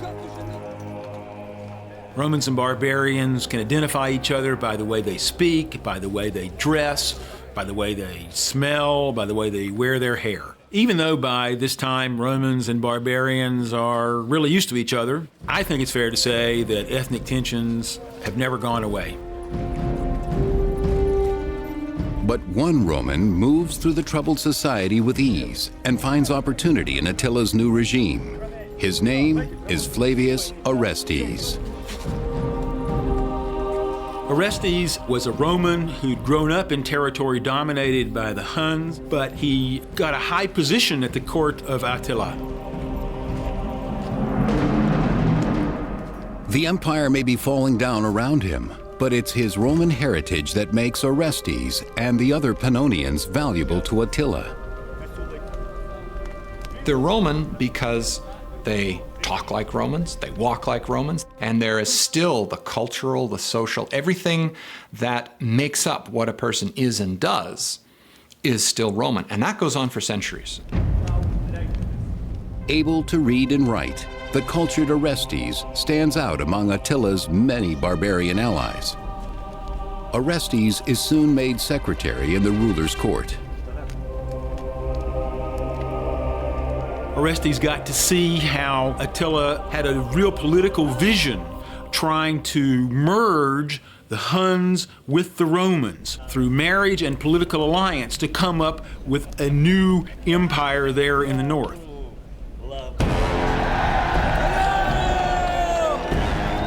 Having daily contact with Attila the Hun, Orestes experiences firsthand just how brutal barbarian justice can be. His Roman sensibilities are easily offended. I think it is fair to say that there's what we would call ethnic tension between barbarians and Romans. They faced a problem similar to the problem that we face today. These different peoples from different cultures need to work together. In important ways, they want to become like each other, but there's tension between them. Though Orestes is repulsed by the barbarians' blood sacrifice of their enemies, in Attila's power, Orestes finds the ambition for something more. Orestes, when he served in the court of Attila, was able to see how this leader was organizing a nation out of nothing. And I think Orestes, above all, would have learned that there was a real possibility of seeing a new kind of Roman world. One led by a king that melded barbarian and Roman strengths to restore the glory of Rome the way it had been at the time of the founders, the kings. Orestes may be ruled by barbarians, but he will always be Roman and always think of himself and his people as superior. He longs to return the once great empire to its Roman roots. In 453 AD, Attila's reign comes to an unexpected end on his wedding night, soon bringing about the collapse of the mighty Huns and their barbarian allies. His bride finds him dead of a broken blood vessel, and terrified of being accused of killing him, spends the entire night next to the corpse. 6th century historian Jordanes. He fell, not by wound or by foe nor by treachery, but happy in his joy and without pain.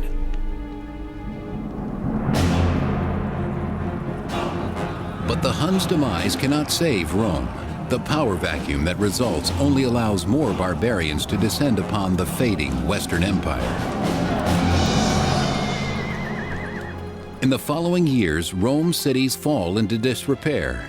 Hunger prevails, and beggars fill the streets. Orestes wanders, no longer a man of influence. He seeks his fortune in a land struggling to survive.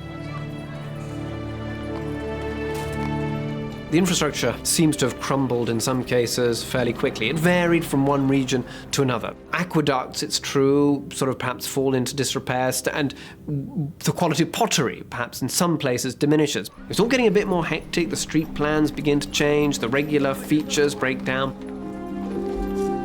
It is a time of diminished hope and starving children. The details of Orestes' travels are lost to us, but as a true Roman, he refuses to believe that the empire is beyond saving, that the humanity and civilization at its core cannot be brought back. He sets his sights on one day making his way to the city of Rome. The fact is that Rome fell physically far earlier than it fell psychologically. The idea that Rome could fall was difficult for many to accept, and many didn't accept it. They believed as long as there was an emperor on the throne, there was a Rome. As long as there were walls around the city, there was a Rome. As long as there was somebody who believed a Rome existed, the empire in fact existed. In the mid-5th century, after years of constant pressure from barbarian attacks, Rome is forced into a treaty with a powerful tribe called the Burgundians, granting them valuable Roman land in exchange for military service. Originally from Scandinavia, like many Germanic barbarians, the Burgundians are allowed to settle in southern Gaul. These territories on the periphery of Italy are the first to go. It's just very slowly, little bits and pieces are given away. In a way, it's kind of like if you think about your body. If you're out in the cold, your body is programmed to make sure that your brain and your sort of heart and whatever survive no matter what. So your fingers go first, your toes, your feet, your hands, and it's very much like the Roman Empire. In return for these land grants, the Burgundians must supply the empire with mercenary soldiers. But this treaty only furthers Rome's plight. When they give land to the barbarians, since land is a great source, perhaps the principal source of revenue, the more land they give away, the less money they have coming in. The less money they have coming in, the more land they have to give away in order to keep barbarian support, to keep the army strong. So it really is a vicious spiral that leads more and more to a financial crisis. The Burgundians' leader, Gundobad, is the son of a mighty chieftain. But as the empire grows weaker and more desperate for his tribe's many mercenaries, he is a powerful force in Rome as well.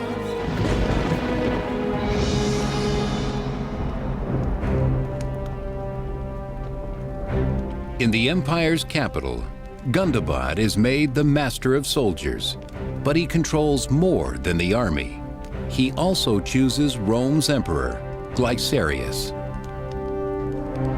It's a choice made by Gundobad because Gundobad thought that he was a loyal figure. But it's clear that Glycerius must rule at the pleasure of Gundobad, and he must rely upon the support of Gundobad to do this effectively. The emperor's great throne room is filled with more barbarians than Romans. The Western Roman army at this point is overwhelmingly barbarian, if not entirely. It seems likely that there were still native Roman forces in there. But when we do hear of this army, it's an army that contains Turks and Germans and a range of other non-Romans. In charge of Glycerius's barbarian mercenaries is a barbarian warrior named Odovaker. Odovaker found a position in the Imperial Guard, close to the center of power, surely because he had a demonstrated military competence and real leadership ability. This is the Rome that Orestes encounters when he finally arrives after decades of travel. Upon first meeting Odovaker, he cannot know how deeply the empire has changed since its glory days. The power of the Western Empire is certainly gone in the 470s, but I think it's probably not clear to everybody that this is a doomed enterprise. It does seem potentially to be just a momentary weakness, and had the course of things gone differently, perhaps it could have recovered. Orestes' diplomatic experience earns him a high position in the imperial army, but he is surprised to find Odovaker, a lowly barbarian, holding equal standing. They obviously were both highly ambitious. They had survived really tough circumstances. Orestes had succeeded at the court of the bloodthirsty Attila the Hun. Odovaker had been a military commander and had brought himself literally later from rags to riches at Rome. I think their ambitions as well as their special competences would have put them on the track to compete with each other. Both have their own visions of empire, one Roman and one barbarian. After spending years in the court of Attila the Hun, the Roman Orestes is made a general in the Roman army. But in Italy, he encounters an empire that's disintegrating and hardly Roman. Its power resides not in its emperor Glycerius, but in the barbarian generals Odovaker and the Burgundian chieftain Gundobad.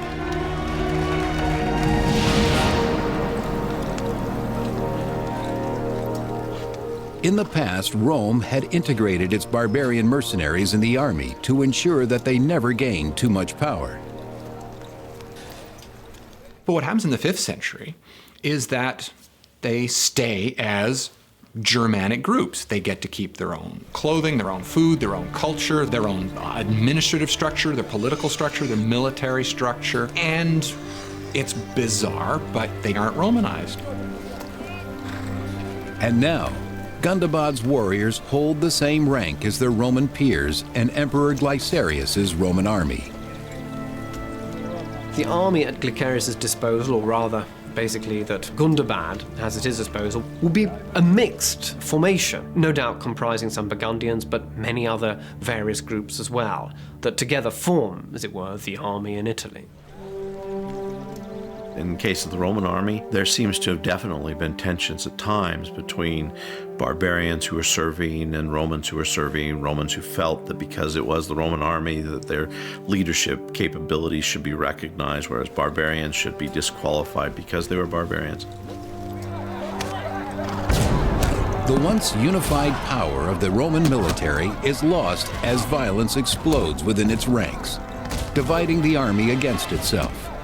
General Orestes, once so skilled at diplomacy, soon finds that even he is powerless against it.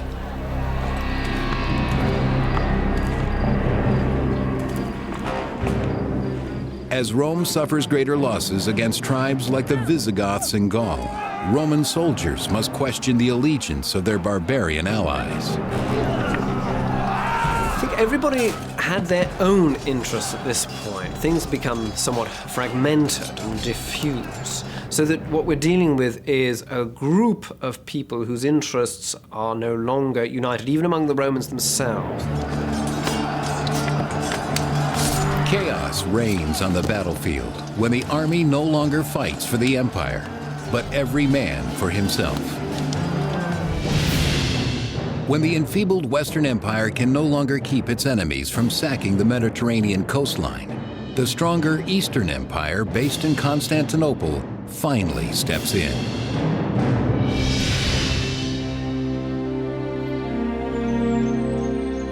In the imperial palace, the aging Eastern Emperor Leo enjoys the security of his heavily fortified capital. The reality of the Roman Empire in the mid-5th century was that there was a distinct East and West. The reality was also that the East was prosperous, the West was not. Blaming Glycerius for Rome's failures, Leo hopes to extend his own reach by appointing a new Western emperor, Julius Nepos. The thinking about why Nepos was chosen to go to the west revolves around the position that Nepos had at court. He was a very well-placed person, related by marriage to the Emperor Leo. He was a figure who was suitable for leading an invasion to Italy.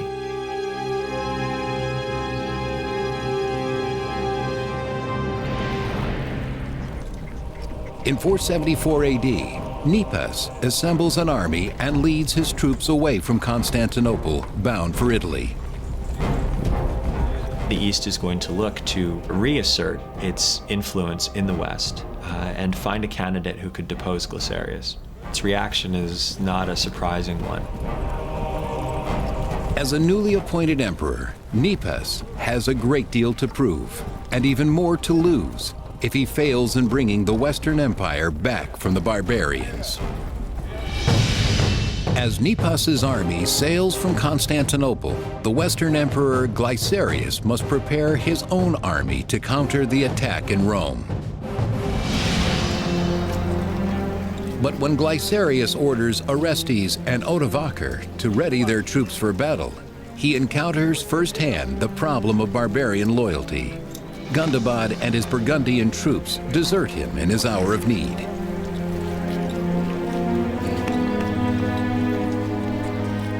What happens is that Gundobad abandons his position to go back and become king of the Burgundians, which is clearly a lot more fun than being the generalissimo of Glycerius.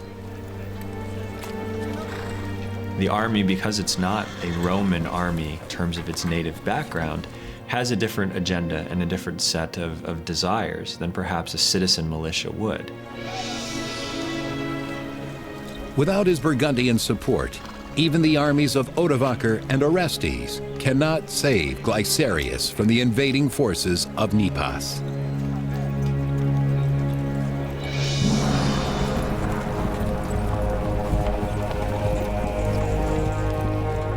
As Nepos draws near Rome, Glycerius and his commanders ride out, not for battle, but to plead for mercy. And so Glycerius found himself in a situation where he really couldn't expect military support either from hired barbarians or from his local troops. So when the Eastern Empire sent Nepos to take over, Glycerius made the only rational decision. He surrendered without a fight. Nepos, having come to Italy to violently unseat Glycerius, now spares the emperor's life. Nepos wanted the appearance of legitimacy, that he would become emperor with the backing of the Eastern Emperor and the approval and agreement of the Western Emperor, who would step down because he recognized that Nepos was the better man for the job. He orders Glycerius be made a bishop and sends him into exile far from Rome. In June 474 AD, when Nepos is crowned Western Emperor, he is lauded by Orestes and Odovaker. Being equally ambitious, both men transfer their loyalty to their new leader immediately. Orestes, being Roman, also has an idea that there is still a Rome, and he can still protect Rome. In the case of Odovaker, there seems to be a recognition that there is no more Rome. And so how it plays out is you've got two very capable men at the very moment in time when a decision is made whether Rome will cease to exist. Nepos promotes the Roman Orestes and the barbarian Odovaker to the highest posts in his court, giving them unmatched power in Rome. Elevating Orestes and Odovaker at the same time, giving them kind of equal power, at least equal recognition. He's kind of prepared his own demise. In both of these characters, he's elevated individuals who are of strong will and of great capabilities. But the court politics in Rome are quickly overshadowed by relentless Visigoth invasions against the last remaining Western Roman territory of Gaul. At the height of the Roman Empire, this region, now known as Provence, France, was a prosperous community. But throughout the 470s, its people are subject to constant raids from the Visigoth barbarians and their king, Uric. The very ambitious Visigothic king, who was a real expansionist, decided that he was going to attack this area there in southern France that wasn't under his control. By this time, the Visigoths really did have an overwhelming force, and so it was simply part of the process by which Roman territory in Gaul was constantly shrinking until it was reduced to just a tiny slice along the coast of what is today southern France. The bloodthirsty Visigoth warriors lay waste to the villages of Provence, showing no mercy to the helpless Roman citizens. The Eastern Emperor Leo sends Julius Nepos to Rome as the new Western Emperor. Nepos is counting on his two commanders, the barbarian Odovacar and the Roman Orestes. But even with their support, the Roman Empire is in terrible jeopardy. Barbarian Visigoths invade southern Gaul, forcing the meager Roman legion stationed on the border into battle. The imperial soldiers, underarmed and unprepared, are no match for the Visigoths. The Goths seem better organized. Their kingship seems to be stronger. They seem to be able to mobilize more forces, and the forces seem to be better able to deal with whatever eventualities occur in warfare. The fighting is brutal, the carnage overwhelming. Something must be done.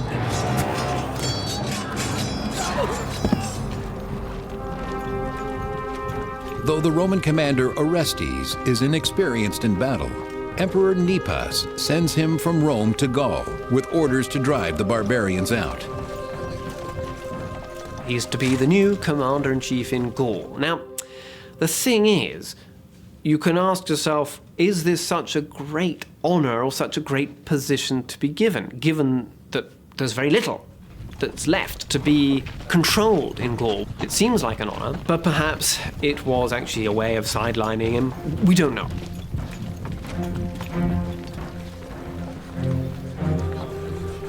But in his camp on the Italian border, the former diplomat Orestes tries his hand at military strategy, hoping to sideline Odovacar and the new emperor Nepos instead.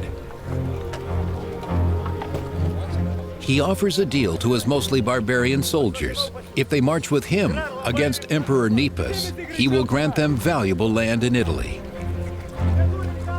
We know that Orestes turned against Nepos, that instead of following the emperor's instructions, he decided to try to seize power for himself. Why did Orestes turn against Nepos? I think Orestes had a vision of restoring Rome. Abandoning Gaul to the Visigoths, Orestes leads his army from their camp in northern Italy back towards Rome. But when Emperor Nepos learns of the invasion, he flees to Ravenna.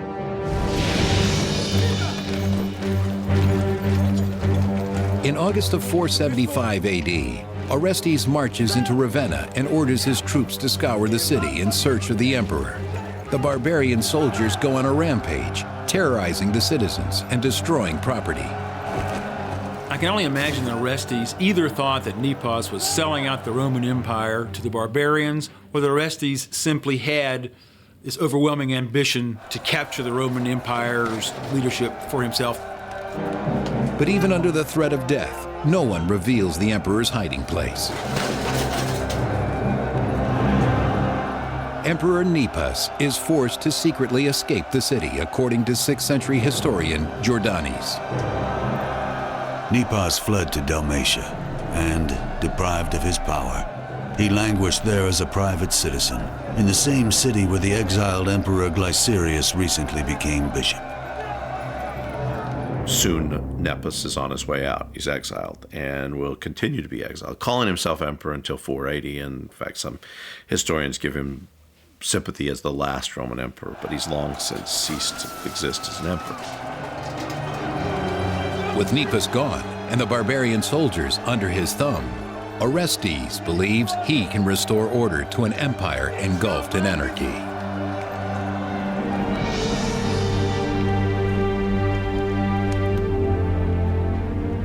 In a surprising turn, Orestes does not take the throne himself, but instead names his young son Romulus Augustulus emperor. Orestes decided that he, with his childhood having grown up among barbarians and his service at the Hunnic court, that maybe the Italian elite wouldn't want him, Orestes, as the emperor, but they would accept this pure Italian Romulus as their leader because it would appeal to their sense of tradition, no matter how empty in terms of power that feeling was now. The boy will remain in the well-protected city of Ravenna. He was protected by Paulus, his uncle. Romulus is still an adolescent and had not yet come to full maturity, hence his name Augustulus, or Little Augustus. Young Romulus is merely a puppet for his father. It is Orestes who will rule the empire, finally edging out his rival, Odovaker, to become the most powerful man in Rome.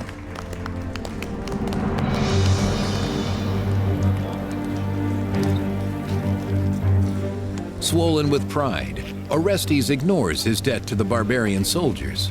But after holding up their end of the deal, helping Orestes unseat Nipas, they demand their payment of land. These guys want to get settled on Italy, on Italian territory, on the land of Italian senators. And Orestes is enough of a Roman to know that this isn't going to fly. And so he says no.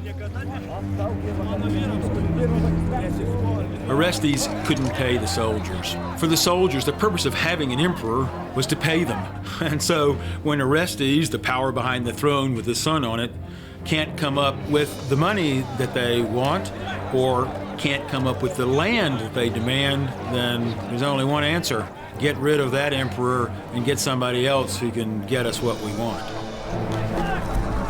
With the help of his guards, Orestes is able to flee the chaos, but he underestimates the power of the barbarian army, now bent on revenge.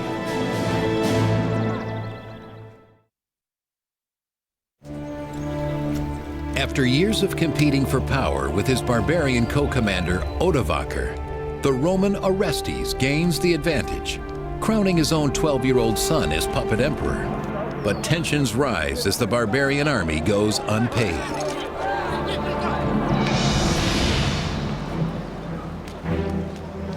When the barbarian soldiers are denied what Orestes has promised them, settlement land in Italy, they turn to his greatest rival for help, Odovaker.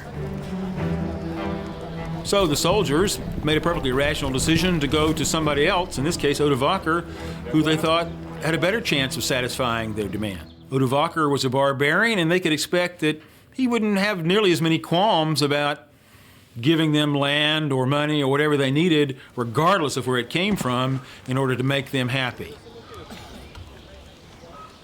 The soldiers make Odovaker an offer he can't refuse. So they turn to him and they say, well, if you can get us this land, we'll make you king. How does that sound? Oh, that sounds all right. So off they go, and he seems to be the leader of the sort of ragtag bag of Germanic peoples in this supposedly Roman army. Together they set out to bring down all Roman power in the empire. Odovaker will now taste the revenge he seeks against Orestes, who dared to usurp his power in Rome.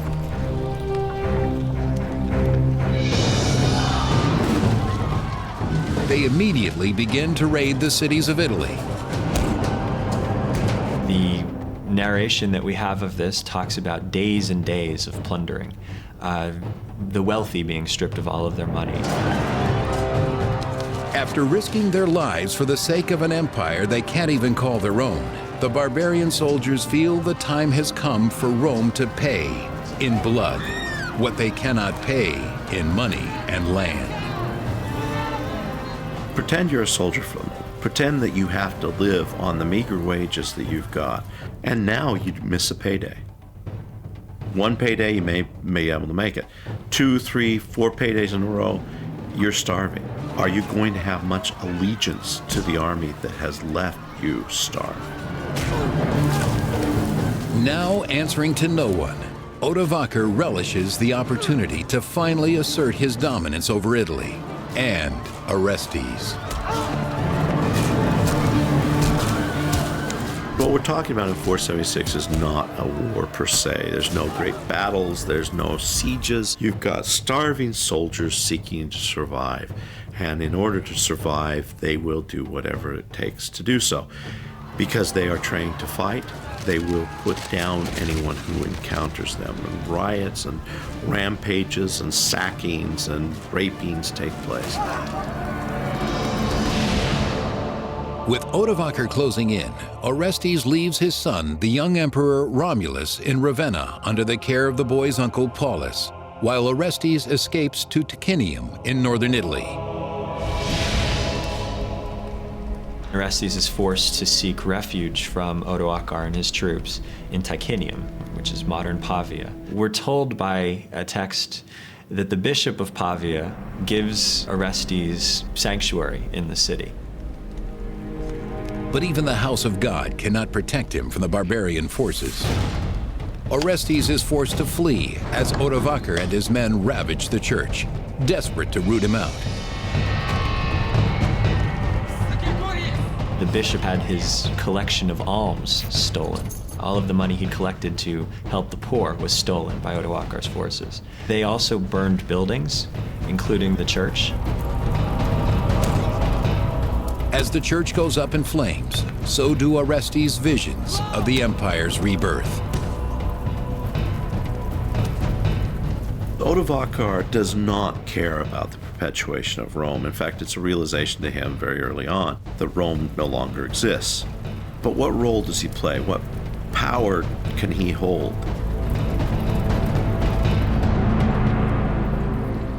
Orestes and his guards escape Ticinium, hoping to buy enough time to prepare for the certain face-off with Odovacar. Once they were peers in the emperor's court, now they are locked in a struggle for their very survival. Both are very proud of the position they hold, and neither are willing to recognize the other has any power at all. Now, in that case, of course, a clash is imminent. Orestes and his army get as far as Placentia, modern-day Piacenza, Italy, before they are finally confronted by Odovacar on the battlefield.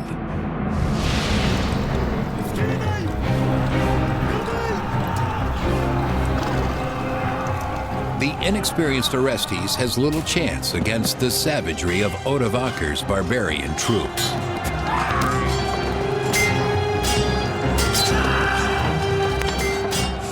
It would have been loud, chaotic, bloody, violent, dusty, which is why morale, even more than training, when push came to shove, was at the heart of who was going to win and who was going to lose. There are dead bodies to climb over. There are injured men yelling.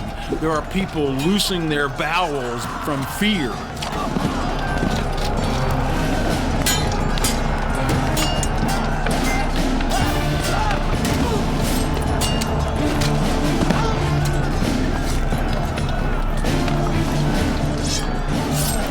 There was something still symbolic about the empire, as if the last few gasps of imperial power could be hung on to by someone who felt that the empire could be restored by them.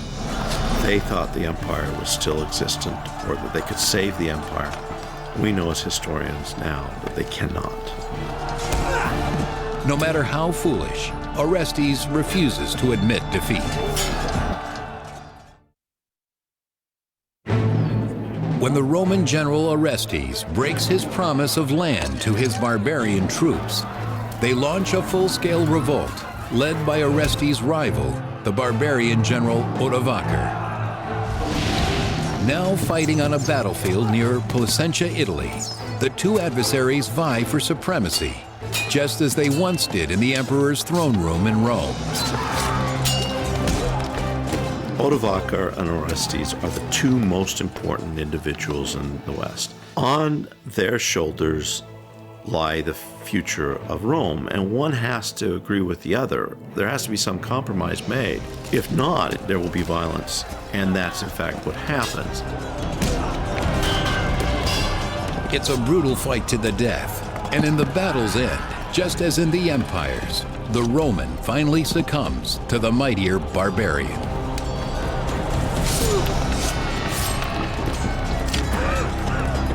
We don't know exactly what happened when Odovacar caught up with Orestes, but my suspicion is that it was a quick and brutal end. There was not going to be any elaborate ceremony. There was not going to be any elaborate funeral. Orestes was to disappear. I'm sure his execution was swift, silent, and total. Victorious, Odovacar and his troops marched to Ravenna to address the only unfinished business left, the young son of Orestes, the last Western Roman emperor. The 12-year-old emperor, Romulus Augustulus, and his uncle Paulus are unaware of Orestes' death and unprepared for the murderous assault of Odovacar's men. When Odoacer comes to Ravenna, Romulus is not able to put up much of a fight, but Paulus, who is charged with protecting Romulus, manages to do this and tries to protect his nephew. Odoacer's forces then kill Paulus and move against the boy emperor, Romulus Augustulus. Terrified, the boy flees the sounds of his uncle's murder. The last Roman emperor, trapped like a bewildered animal, cannot hide from the barbarian's blade. There is no escape. Romulus is a mere figurehead, and so there's no reason, in essence, for Odoacer to do anything to him. But the ruthless warrior makes a surprising choice. He spares the boy's life, sending him into exile. By saving his life, Odoacer can show his clemency and can show to the Romans that he can behave in the way that a just sovereign ought to behave. In the summer of 476 AD, Odovacar becomes Italy's first barbarian ruler.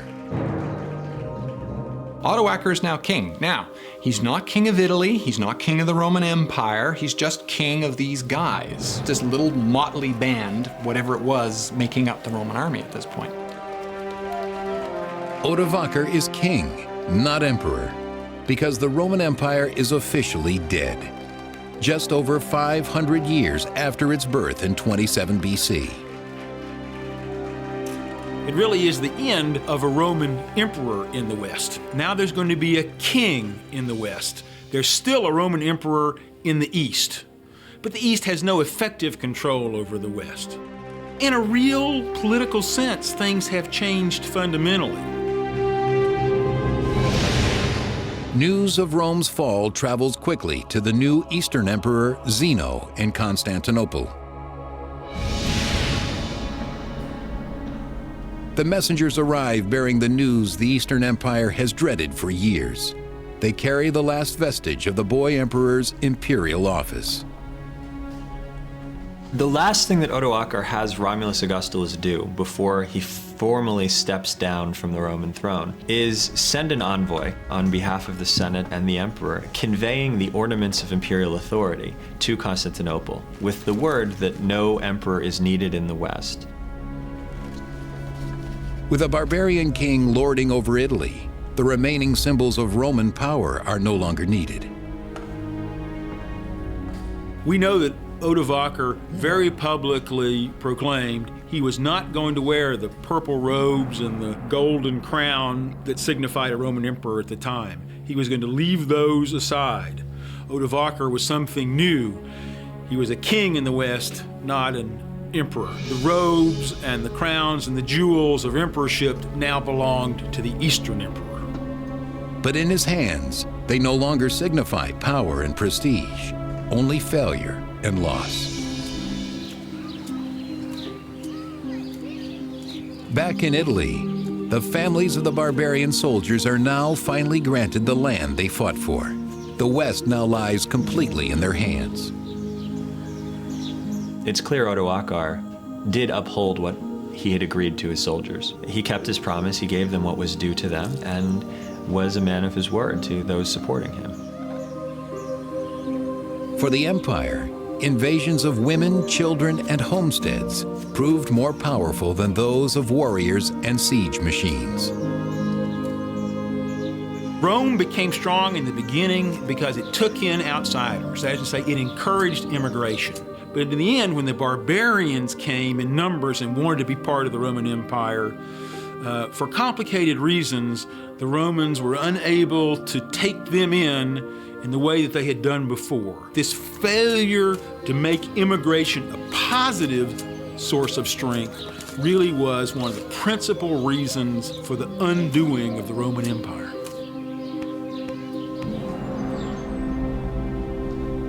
But despite the fall of the empire, in remote places like monasteries and libraries, the great knowledge and ingenuity born of Roman civilization is miraculously salvaged and saved.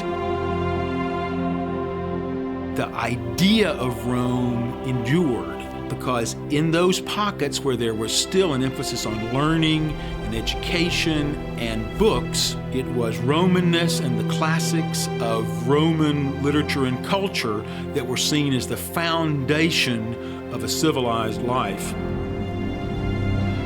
The Roman Empire has bequeathed a huge amount to us, certainly in the West. So many institutions, so much terminology, the very languages that we speak that are so marked by Roman influence. It's all around us. We simply cannot escape the Roman legacy, however hard we may try. And that's why it matters.